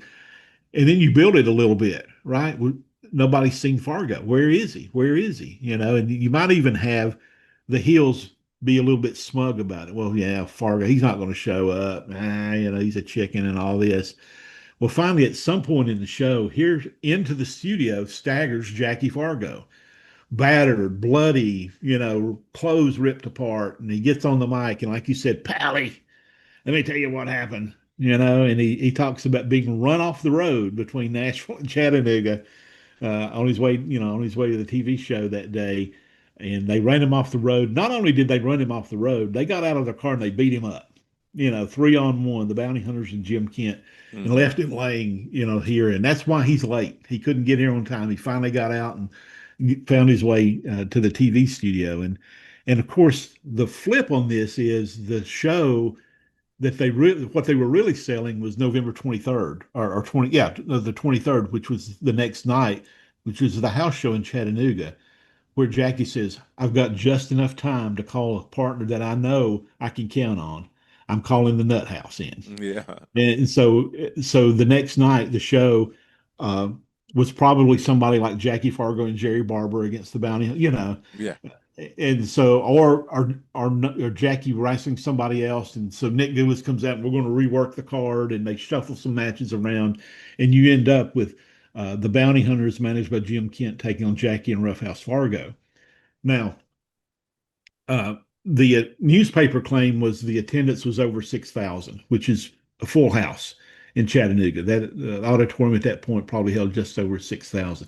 Whether or not that claim was true, who knows? That's promoter count maybe going in there, but I could see where it would pop the crowd at this point, and the attendance probably did go up. I think Jimmy Kent, having seen him when I grew up in the territory like you did, is one of the least remembered best managers that was out there. I mean, the guy could get in the ring, he could take bumps, he could talk. He was a very, very good manager. You think so? I do. I think he was too. He, we talked a little bit about the interns earlier, and Ken Ramey was a great manager in the fact that he was sinister. Mm-hmm. I mean, he just gave this aura off that he was very sinister, very thin. But you don't make a copy of every manager. Right. There are different qualities about it. And Ken Ramey had been a referee. Yes. And turned. And Jim Kent was a little on the small side. Yeah. And for a manager, to me, I think that makes a lot more sense, that here's the smaller guy who's going to poke you in the ribs when you're in the corner, or rake your eyes when the referee's not looking, and get away with it just because he's a smaller guy, and he get away with it because he's got these two guys by his side. Right. And that's one of those things. And one of the things I remember about Jim Kent was he would often run into the ring during a match and do something, then run out because he was so quick. He could do that and get in and out so quick. His timing was very good. And the Novaks were probably 6'4", 6'5", maybe. And Jimmy Kent was maybe 5'5" or 5'6". Yes. I mean, they were a good foot taller than him. And a good gimmick too. The bounty hunters, good gimmick, kind of desperados, and Kent was just following along with them. I wish that had worked out better for my good friend Jim Lancaster, who was with them for a while, but it didn't. I talked to him about it. He said, I don't know. He said, Nick just decided he was going to make me a manager. Yeah. And I think Jim was more comfortable maybe being in the ring, but Jimmy Kent and the bounty hunters is really what you think about. Yeah. And what's interesting about Jim Lancaster being there is at the same time, Jim Kent was around during some of that time. Yeah. Which, for me, I was like, just as a fan, not knowing what was going on, going, well, why is Jim Kent not their manager anymore? Maybe I missed that on the show one week. I don't know. Yeah, and they were, he used them in a lot of the sea towns like Bowling Green and some of those, so they didn't really have a lot of chance. Yeah. But speaking of managers, one of the most infamous Tennessee managers of all time is back here, Saul Weingroff. Gentleman back. Saul. Yeah, gosh. We should do a show with one of his sons sometime. Yes. Have one of them on to talk about Saul. But speaking of his sons, George Weingroff is going to make his debut, and another guy that I know people are pretty familiar with, Pistol Pez Watley. Yes. And both of these guys had been college wrestlers in Chattanooga, right? That's right. And I think the return of Saul was probably because of George Weingroff coming into the business and Nick and Roy giving George a break here because there had been Saul had left the promotion in the early '70s, supposedly over, according to Jerry Jarrett, the way Jerry booked him and booked his team, and he didn't like it, so he left. And as you full well know, they worked a lot of Kentucky at the time in the '70s, and Saul bounced around a little bit too around here, but he comes back in '75, and Mitsu Arakawa was the guy that he managed. Well, Mitsu never got a chance. He wasn't going to get much of a push. So that's what makes me think that maybe Saul coming back was kind of as a favor or to be there when George came in. And George didn't work a great deal at this point here, but he did work some.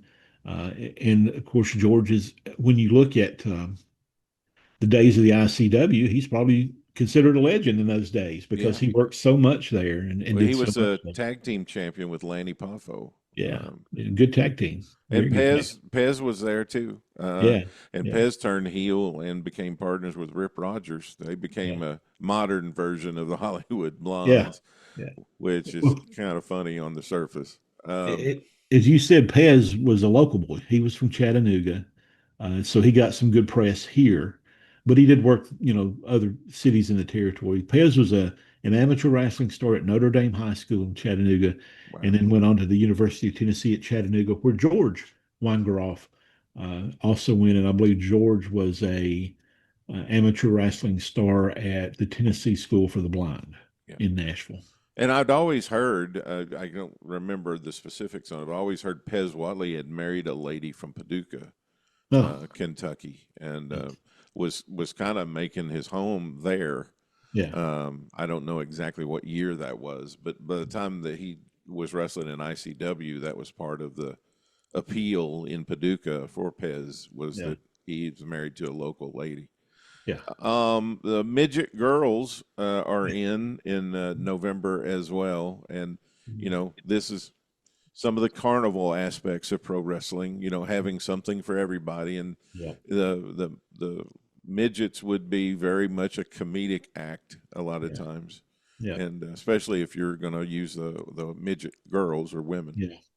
They came through, and they would usually be a battle royal,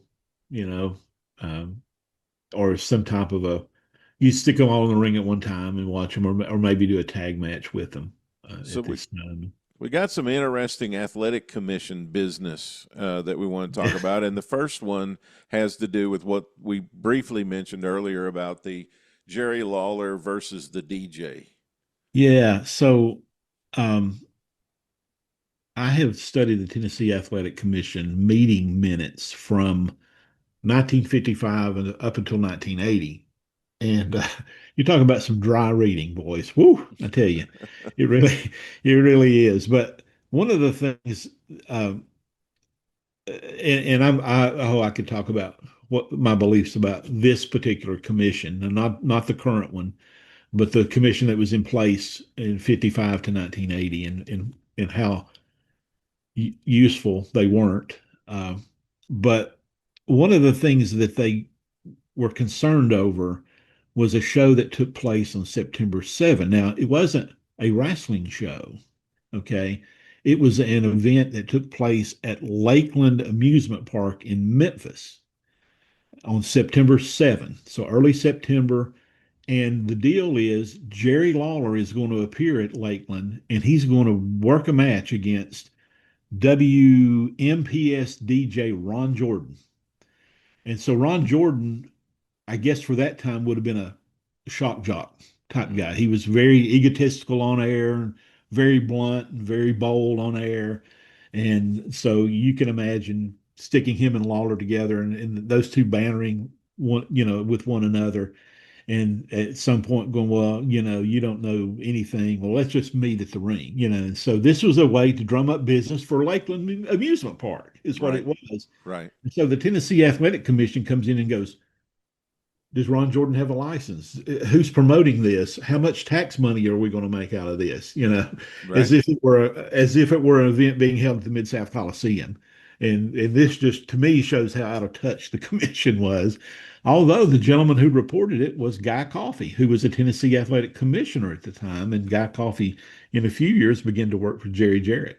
Yeah, he ran the Mid-South Coliseum, didn't he? Yes, he did for years. He ran Ellis Auditorium. Yeah, that's right. Yeah, he ran Ellis Auditorium, and of course they lost the business. Through a renovation, the promotion had to move to Mid-South Coliseum and never left the Coliseum until many years later. But Guy Coffey was an athletic commissioner at that time, and he's the one that said, "Hey, what do we do with this show?" Right? And you're going, nothing. Well, we got Lawler here, in this ad for this city council guy, and we also got him here in this promotional thing. Yeah. When he's not been in the territory for 6 months. But what kind of money was Lawler making on just doing these things like this? I don't know.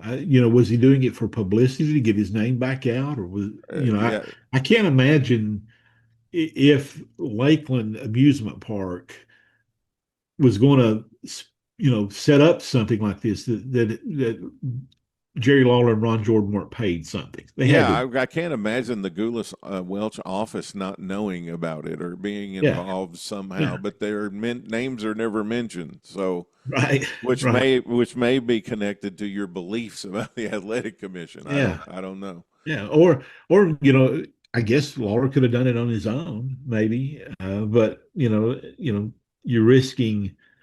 you're already walking on thin water or thin ice by just being away for several months. Are you going to risk that again? Now, another interesting piece of business in this same meeting, and I find this just amazingly fascinating. Yeah, this is great. Is that John Ringley? For those of you who don't know, John Ringley was married to Frances Crockett. She was one of Jim Crockett Sr.'s children. She was his only daughter. And John Ringley actually ran Jim Crockett Promotions office after Jim Crockett Sr. passed away. Yeah. And then there were some relationship improprieties that happened reportedly, and he lost his job running the business, and he and Frances got a divorce. And then John Ringley, I believe, goes to work in Oklahoma for a little while. But here in this November 14th, 1975 commission meeting, he's got a booking license application up for a review. So I'll let you take it from there. Yeah. So, and Ringley was very involved in music booking as well. Yes. I might say. Yes. And when you think about, when you look into this and you look into his association with Jim Crockett Sr., as you said, they weren't just promoting wrestling. The Harlem Globetrotters would come to the Carolinas, and it would be Ringley or Crockett who booked them through the Carolinas, or music acts. John Ringley did a lot of that too. So John Ringley wasn't necessarily, a wrestling promoter whiz. He was a promoting whiz. Exactly. He and knew all his kinds business. of entertainment. Yes. And so here you have him applying for a license to promote in Tennessee. Well, are Nick and Roy going to hire him? Well, probably not, because as you say, there's things going on under the surface here. And we talk about the split in 77 with Jerry Jarrett and Nick Gulas, but there's some other things going on too. And one of those other things is Camelot Concerts. And Camelot Concerts was owned by Danny Davis. And when we say Danny Davis, then we're talking about professional wrestling. We're not talking Nightmare Danny Davis, and we're not talking the referee Danny Davis. We're talking about the musician Danny Davis. Played the trumpet. Yes, a huge touring act of the 1970s, Danny Davis. And so he had a company that did some booking, my understanding, and it was called Camelot Concerts. And so Camelot Concerts at this same meeting are looking for promoters' licenses. Okay. And so a booking license for John Ringley, promoters licenses for Camelot concerts run by Danny Davis, who's in the association with Buddy Lee. Yes. Buddy Lee Attractions, one of the huge booking talent companies in Nashville, maybe the biggest at that time. And for many years they were. I think they only went out of business a few years ago, even after Buddy had passed. But when you look at Buddy Lee, he was married to Lillian Ellison, who was the fabulous Moolah. Buddy worked in the ring in the 50s in the Carolinas and did, I'm pretty sure, did some promoting in the Carolinas with some towns over there. Yeah, he was ended up married to Rita Cortez. Yep. And settling in Nashville, and worked with Hank Williams Sr.'s widow, Audrey, in promoting Hank Williams Jr.'s career early on. And out of that grew Buddy Lee Attractions. And so Buddy Lee Attractions and Camelot Concerts with Danny Davis are going to get together in 1976 and debut the UWA based in Nashville, the Universal Wrestling Association, I believe, maybe Alliance. I don't know. Yeah. And a bunch of those television tapes just in the last year or so have surfaced and been found. Some good stuff. And you'll see a lot of Gulas talent, or what we associate as Gulas talent on those shows, including some folks we've talked about today, Saul Weingroff, Ken Ramey, the interns, and some guys that we haven't talked about, like Lorenzo Parenti, and Don Green ends up on those shows. We'll cover what happens with that coming up next year here on our shows. But I just got to say, if you haven't gone on YouTube and seen Saul Weingroff and Big Tussy, you need to go watch that. I've got some information about Big Tussy too, and I know some folks that some of that information's been out there. It's a interesting story behind the scenes, or about her life. But yes, the next big thing was going to be Big Tussy Jackson, and Saul Weingroff was right there with her. So that's the seeds of that UWA are being planted here in the Tennessee Athletic Commission meeting in November.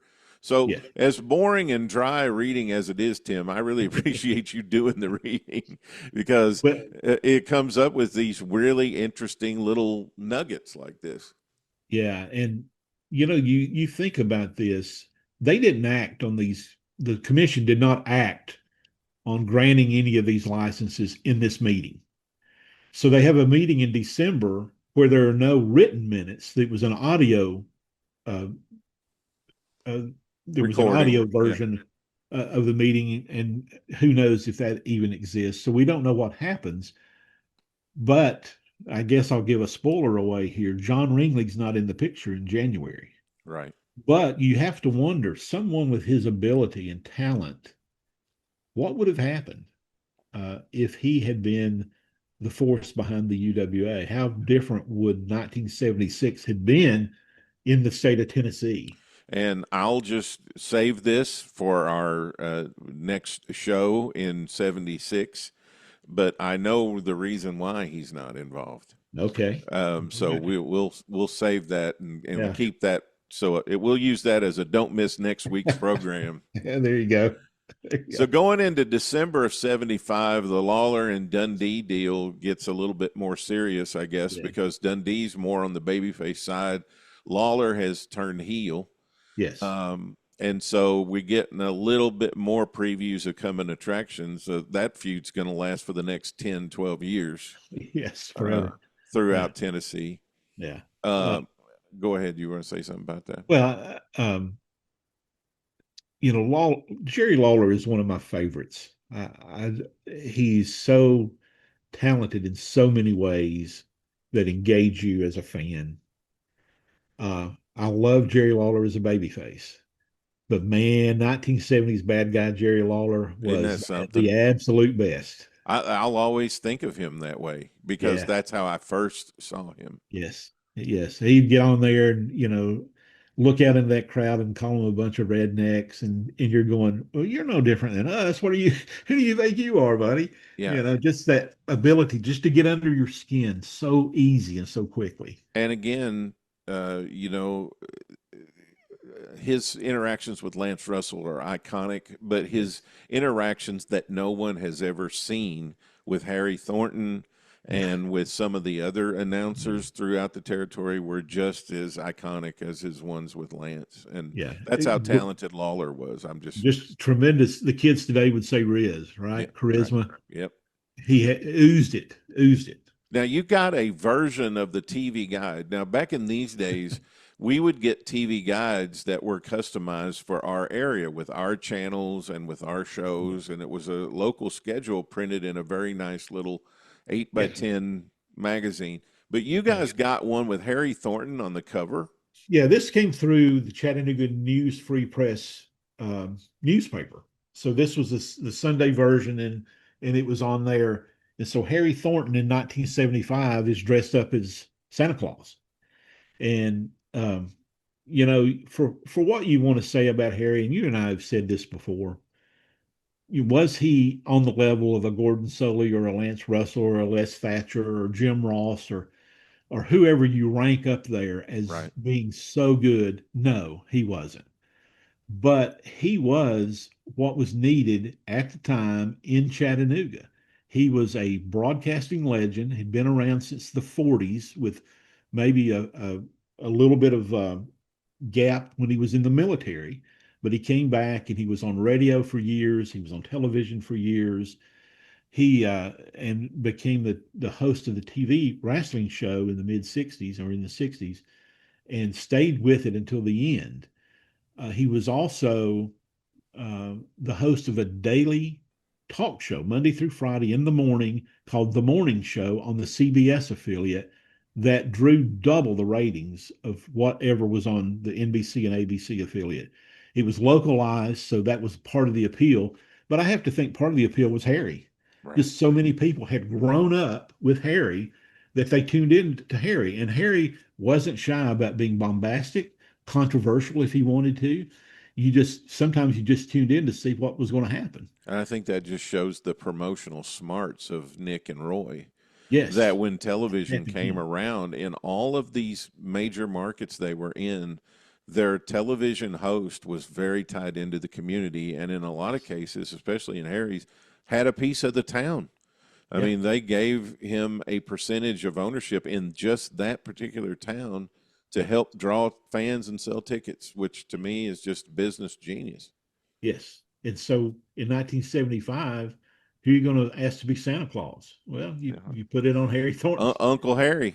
Yeah, real gruff Harry. You know, I mean, he was gruff sounding and maybe a little bit gruff in real life, but he was this. You know, just speaks to his popularity in the city of Chattanooga at that time that they would do something like this. And speaking about wrestling being a family business, his son debuts also. I didn't really know too much about Butch, but I just saw a picture of him doing some ring announcing or something the other day. Butch he worked off and on for a few years. He didn't get the push that George got. You know, he worked a little bit over time, but prior to his getting in the ring, he had done some ring announcing. Some of those clips and videos that you see from the mid 70s from the arenas, there's a few of those that happen from Chattanooga where Butch is the announcer. He's actually calling the action. And he worked, I think I said he worked as a referee some, and he did work in the Gulf Coast area and I think also in the Central States area for a little bit. You may see him there as Terry Thornton. Oh, okay. But he is Harry Thornton Jr., and he was called Butch.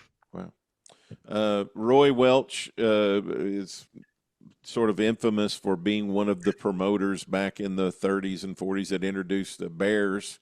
Wrestling Bears, and we've got a wrestling bear at this time. The original bear was Ginger, and then we got a couple of generations of Ginger, but now we've got Gentleman Ben. And wasn't there a television show named Gentle Ben or something? Gentle Ben, yes. About this time? I don't know if that was a tie-in or not. But it probably was some callback to it at least. But Nick Adams was the trainer at the time, and he would bring the bear to town. And I was fascinated that Memphis even brought the bear in at this time. You know, I would think, you know, what I just couldn't imagine the Memphis promote or the city of Memphis being drawn to a wrestling bear, but It's not let's really try not really the culture of Memphis it. either. Yeah, You know, yeah, that's yeah. more of a to me. That's more of a smaller town thing. Yeah, you would bring it maybe to Bowling Green Yeah, or or Paducah or Paducah. Yeah, a fair, or yeah, something like that. yeah. But they brought him in again, and that's one of those things we talked earlier about, kind of a special attraction type deal. You brought Andre in for the week, you brought the midget girls in for a week, and I guess maybe Gentleman Ben came in for a little bit of time near the end of the year. Couple more things to mention. One is, and this guy's worked almost every territory in the United States in 1975. I can't believe the amount of times I've said the name Professor Toro Tanaka, Oh, but he yeah, even works here in the Tennessee Territory a few shots. yeah. One of my favorites, and I don't know why. I just enjoyed him. He was so compact. Um, I just admire him for his hustle, man. I mean, I'm yes, telling you, he worked every territory in '75. he Even, did. even, even just if it was one or two shots. I mean, Yeah, he got around when and he worked mostly in Florida and Georgia, and a little bit in the WWWF. But when he wasn't working, he was working. yeah, He went to a territory and worked a few weeks. he did. And I sometimes think some of these guys kind of slip under our radar about their accomplishments. Mm. You look back in the late 60s when he worked in the Northeast in the WWF, he and Bruno Sammartino drew some enormous houses up there. And he parlayed that into a solid career everywhere he went. And like you said, he went everywhere. He did. He in headline most everywhere he went. Uh, He was a just tag tremendous. team champions in Georgia with Mr. Fuji. Yeah. And back when you were programmed for Japanese to be automatic heels. I mean, Yeah, and he had an evil way about him where and the nickname Professor. You're like, oh, what's yeah. this guy up to? Little tricky. Yeah. One of my favorite Toro Tanaka storylines happened in Knoxville a few years past this, probably 78 or so. And Ron Wright is feuding with Kevin Sullivan. And so Ron Wright is sending these guys in after Kevin Sullivan to put him out, got a bounty on his head type deal. And Kevin counters by bringing Toro Tanaka in as his tag partner. And so suddenly Toro Tanaka, who you've known as a heel forever, is smiling and standing next to Kevin Sullivan and, saying, I'm here to be your partner and this, that, and the other. And so this goes on for several weeks until the night when Toro Tanaka turns on Kevin Sullivan and gets handed the money by Ron Wright Wow. for playing him, Yeah. and you're going, oh, how come I not see that? It was just a great angle. Couple other things. The family members for Roy Welch are in here for a couple of shots. Lester Welch, who was a very popular, one of the Welch brothers actually, Yeah. and one of the more popular. He's the youngest brother.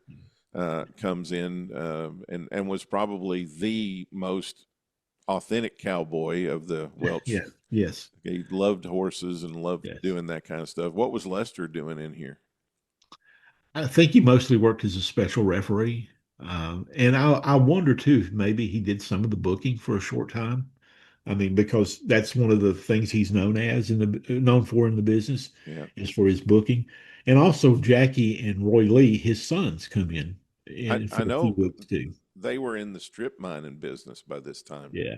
Yeah. Um, Up after in East he Tennessee. after he sold his interest in Georgia Yeah. and Florida and all, and got out, he got into strip mining up in East Tennessee. Yeah. And I believe this kind of led to him being a little more involved with Ron Fuller Mm. in Knoxville, because especially Roy Lee, ends up working some in Knoxville within the next few years. And just a little trivia question for you. Roy Lee is named for his grandparents, right? Roy, and then Bonnie Lee was Roy's Oh, wife. oh yeah, So he got the first yeah, name of Roy and the middle name, or it might have been her last name. I'm not sure, but it was Bonnie Yeah. Lee was Roy's wife's name. So Yeah. his Huh. name got to be Roy Lee Welch. I did not know that. Dave Brown gets attacked. Now, this happened earlier in the year. We kind of probably glossed over it. Well, I never So, knew it happened, so okay, I'll send you some I'm stuff on glad you it. brought it up. So, Dave Brown, of course, was one of the wrestling announcers in Memphis at this point on WHBQ, Channel 13 in Memphis. And he was also the weatherman on TV for Channel 13. And in March of that year, this guy walks in off the street, says, "Can I see Dave Brown?" And go. They take him back to Dave, and this guy takes a swing at Dave, and I think may have glanced him or something, but Dave went down to the ground, to get out of the way, and Yeah. and they get this guy contained in some way, and they call the police and get him out of there, and or he leaves. I can't recall which, but he goes away, and then about a month later, the guy shows up again. "Hey, can I see Dave Brown?" And they're like, "Yeah, you can see Dave. He's in this room right over here." And so they lead him to a room and lock him in it, and then call the authorities. And so Dave, there's all sorts of stories when something like this happens. What's going on here? Did the guy get mad because it rained Yeah, right. on the day that he didn't need it, or Dave was too nice to the so and so wrestler on TV, Yeah. or something else nefarious going on, right? Well, something like that gets blown out of proportion because people said, "Well, yeah, I remember watching that on TV," and and none of that happened. Yeah. And Dave, prior to his retirement, I think talked about this, and there could be a clip out there about this where Dave actually talks about it, and come to find out, it didn't happen on air. It happened in the newsroom, and this gentleman had some issues, just had some mental issues, and for whatever reason wanted to take it out on poor Dave Brown. And so when it happened the first time, they were kind of prepared for it the second time and contained him, and ended up him getting, hopefully, this man getting some help. And it never happened again. But And you and I both know from working at broadcast facilities that this kind of stuff happens Oh, very yeah. frequently, where Yeah. somebody who's on the air, and especially if they are a big personality, they get letters, they get calls, Yes. they get cakes and pies, and Yes. Yeah. I myself got a threatening note left under the windshield wiper of my car one time.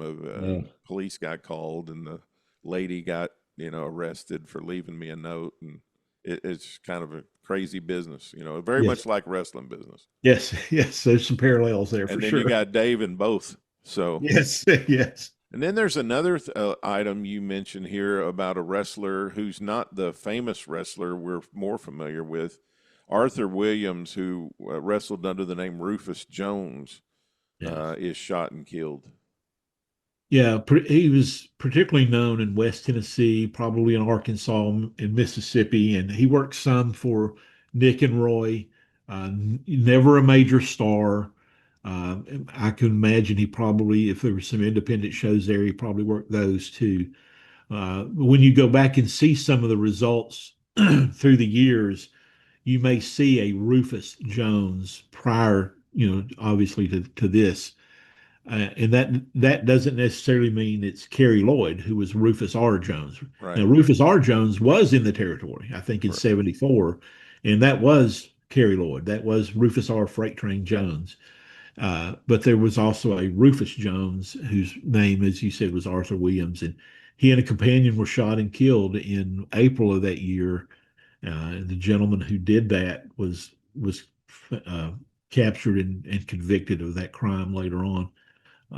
But don't know that it was necessarily anything pro wrestling related, other than the fact that he did work in the business some.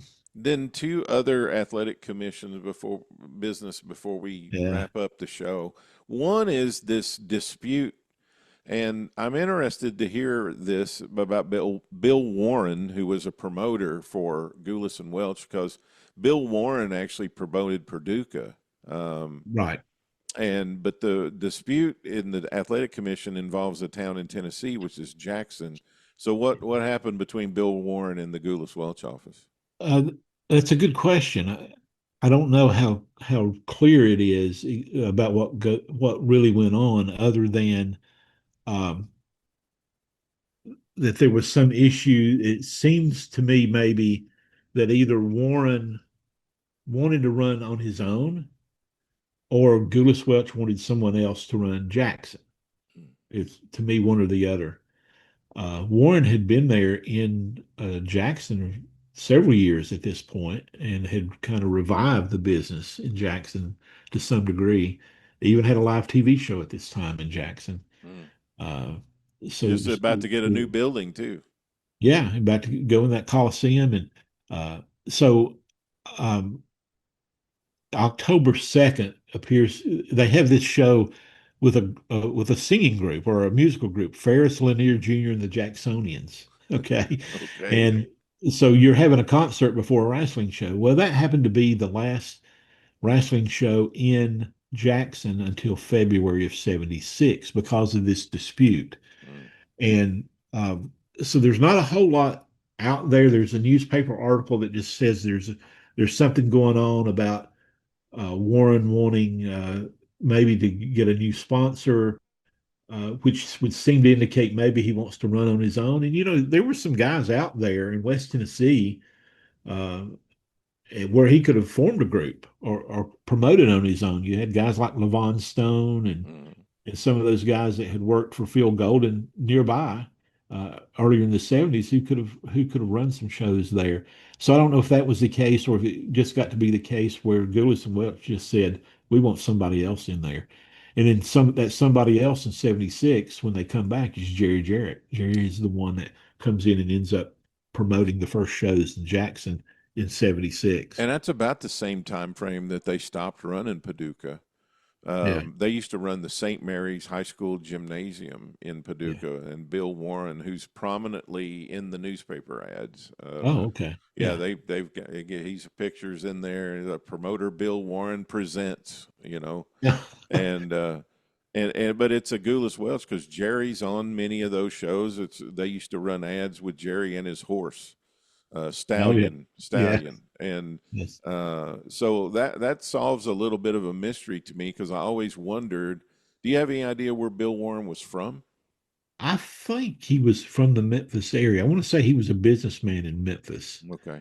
There was, when you delve into this and you look through stuff online, Bill Warren, William Warren, there's a lot of those guys. Yeah. Well, there could be a lot, and then sifting through and sorting through and figuring out which one's which can be very difficult. I found a Bill Warren because I was going to track down him or his family because I was going to try to talk with them, about these shows that they ran in Paducah. And I found a Bill Warren in Metropolis, Illinois, who was in real estate. And I thought maybe that was him, but probably not now that his scope is bigger than I thought because I thought he was just the Paducah promoter. But yeah. Well, I thought he was. I thought he ran Jackson, but I thought he might have run some of the other cities in West Tennessee. So it's news to me that he was up in Paducah. Yeah, I'll send you some of those ads. Yeah, but he took over for Colonel Langston, I guess, in Jackson. Herb Langston. Yeah. The other thing I wanted to end the show on is just how much money these guys were making. Yeah. So let's talk about 1975. How much money was the Tennessee Athletic Commission reporting that the Gulas-Welch promotion was, and not just them, but all of wrestling? Yes. But they were the major, right. A large percentage of this is going to be them.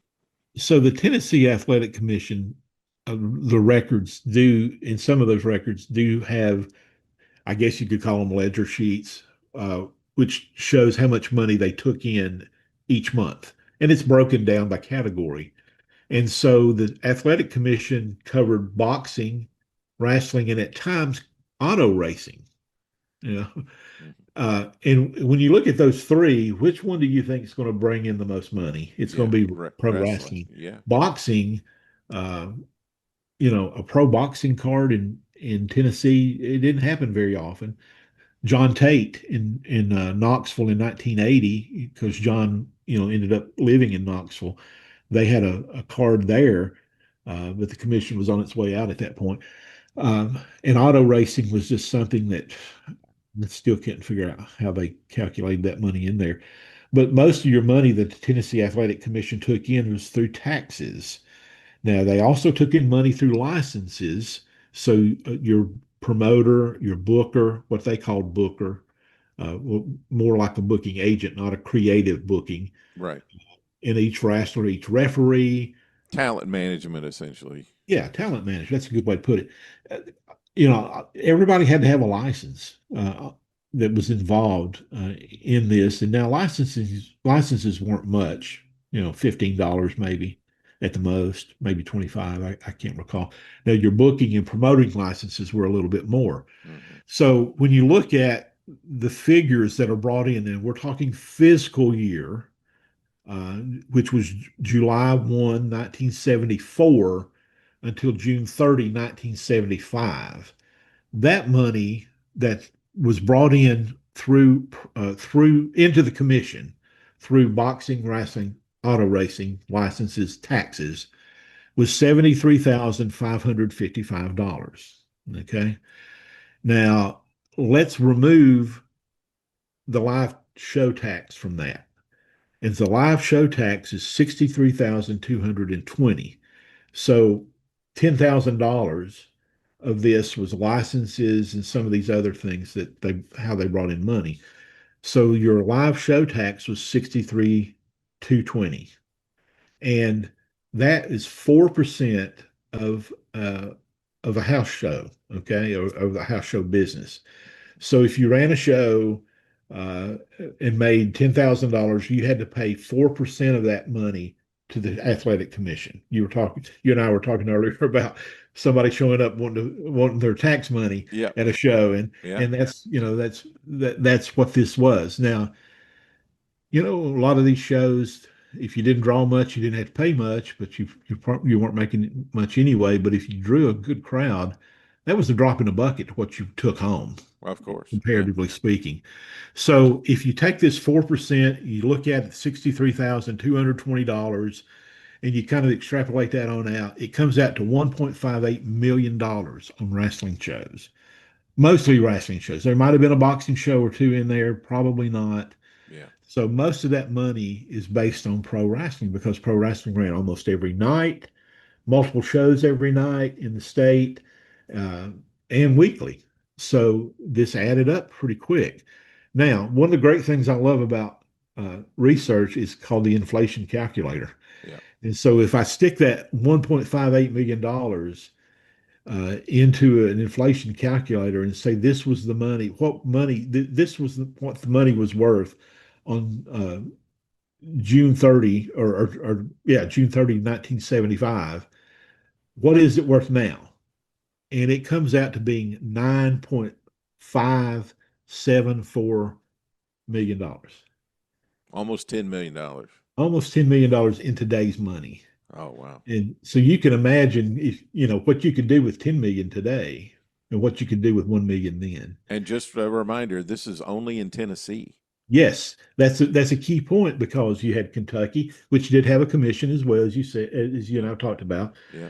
You ran Evansville, so you had Indiana, some shows in Indiana. You had Missouri, Arkansas, Mississippi, Alabama. 75, they ran a show or two in North Carolina, at the very tip of North Carolina. Kentucky and Alabama would have been the bigger ones. Yes. Because they ran bigger towns in both of those states. But can you imagine what the total gross revenue of the booking office in Nashville was if Tennessee was $1.5 million? Yeah. Yeah. I mean, it probably, I would venture to guess, I bet it's with $3-4 million. Absolutely. And you think about that, Knoxville at this point is kind of removed from that number. But Ron Fuller was still building his territory then, so it was. They were sending guys over there. Yeah, they were getting a 10 or 12% booking fee, probably. Yeah, so that's more money coming in, and at some point, Ron would build that business. He hadn't built it to the level that it would become, and it would be even more money coming in. Now, if you prefer to look at things calendar year, okay, you look at January to December. The the total money, if you do the 4% on what was brought in for January through December 75, that's $1.65 million. And if run the figures to say what's that worth today, that's 9.656 million. Wow. So unreal, the amount of money that they brought in. And Jerry Jarrett is working his way into half of this business. That's right. I mean, he is slowly but surely buying out Roy. I Yes. think he had 10% when he went to Georgia. When he came back from Georgia, he got another 10 or 15%. I think he got to 25%. Yeah. And then he was working on buying out the rest of Roy, because at this point, Roy's health is really starting to fail. Yeah. And those are things we're going to talk about coming up next year. Yeah. Because next year is going to be the year that advances toward the split. But, I mean, no wonder Jerry, was able to buy those cars and the houses and things and the farms. He's always getting a little bit bigger farm during this time. Now, They were making lots of money. They were, and you think about out of that huge bucket of money, you are paying for the talent. You are paying for your venues and ticket takers and all these other things. But even when you look at that, at that time, you still had to have a lot of money in your pocket at the end of the day. What they were not paying for was television. Right. They were sending their television show around, and people were glad to get it. It was another hour of programming. You didn't have to worry about filling that hour. And I think at this point in 75, they were on 18 television stations. Wow. They were sending their tape to 18 different television stations that covered a multitude of markets. There were probably 25 regular towns that they ran that had a decent population around the territory, and probably 8 of those or 9 of those were in Tennessee. So you can imagine how much this actually is. If it's 1.6 million for 75 in Tennessee alone, you had to get close to double that at least. And one other thing, these are on shows that were reported. Correct.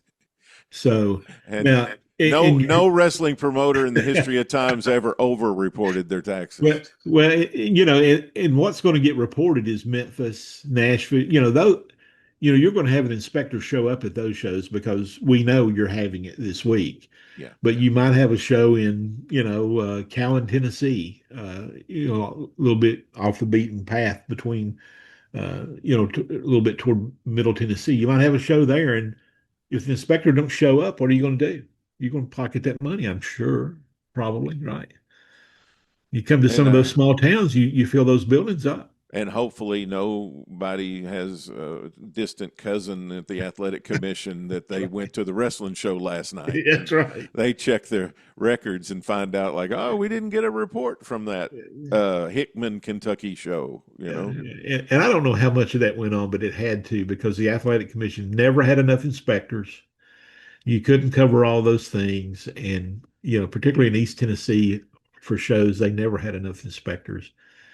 You could always get somebody to be in the big cities to work those inspector gigs, because it can be a little bit of a political payoff for you. Hey, do me a favor, and you make $15 for going to the show. Well, Tim, I've had an absolute ball going through 75 with you. Yes, sir. And it's just so many great memories for me, and I can't wait to go into 76 next year. And I really want you to know how much you mean to me and how much I love working with you, and I want to give you happy holidays for this season. And I can't wait to hopefully next year we'll do 76, and Tim and I may even be planning a little trip we can tell you more about next year. So yeah, I hope so. Yeah.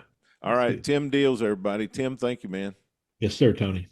Wow, what a show about Tennessee wrestling history today. Goes along perfectly with what I've been talking about on Stories with Briscoe and Bradshaw. First of all, we visited with the author and historian Kevin McCann, who's just come out with the Rowdy Red Roberts record book. Say that 3 times fast. That's a nice Christmas limerick for you. Rowdy Red Roberts record book. Say that. I can't even say it one time.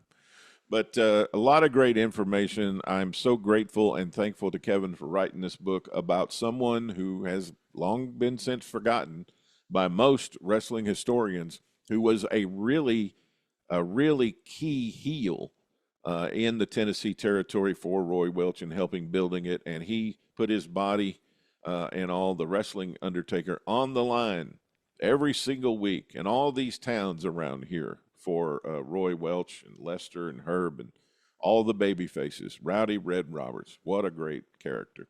And then Tim Dills and I covered the last 3 months of Tennessee, 1975, and the beginnings of the Jerry Lawler-Bill Dundee feud that would last for the next 30 years. All got started in the last part of 1975 when Lawler came back in the territory. Dundee had turned babyface. Lawler had been babyface, came back, turned heel on Dundee, and we're off and running for a program that's going to last for decades and decades to come.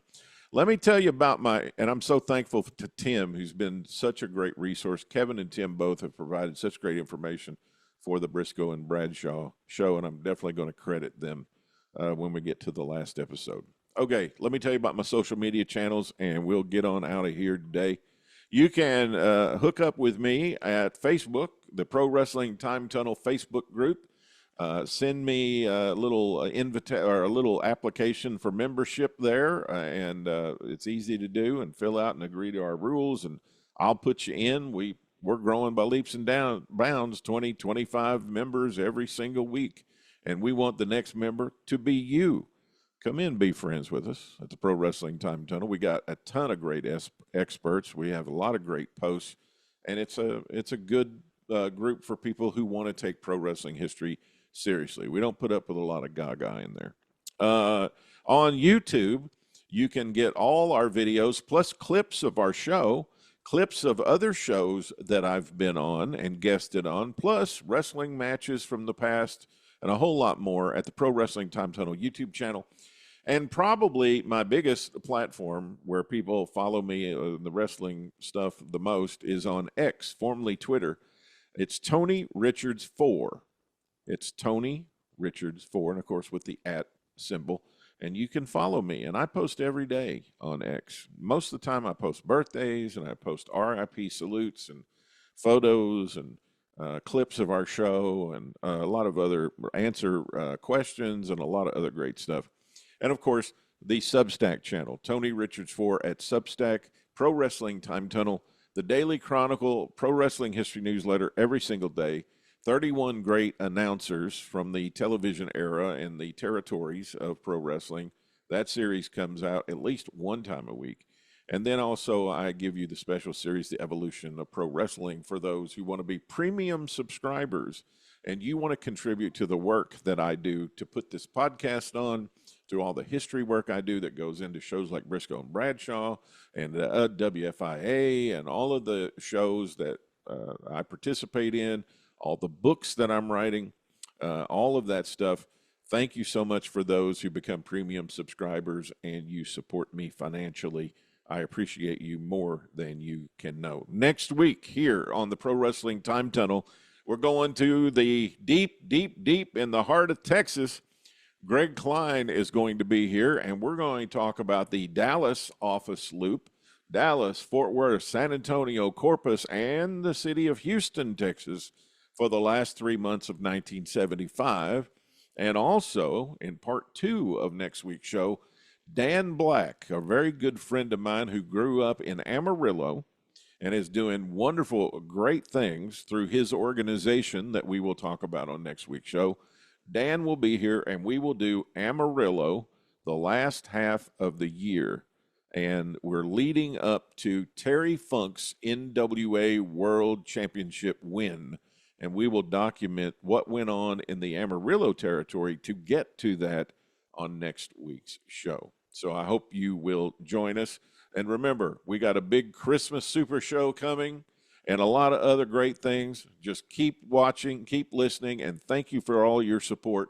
This is Tony Richards reminding you, if you want better neighbors, be a better neighbor. I'll say that again. If you want better neighbors, be a better neighbor. So long, everybody, from the Bluegrass State. Thanks for tuning in to the Pro Wrestling Time Tunnel Podcast. Tune in for another great episode next week, interviewing wrestlers, referees, and media personalities that have made the sport of professional wrestling great. We'll release a new episode soon. Don't you dare miss it.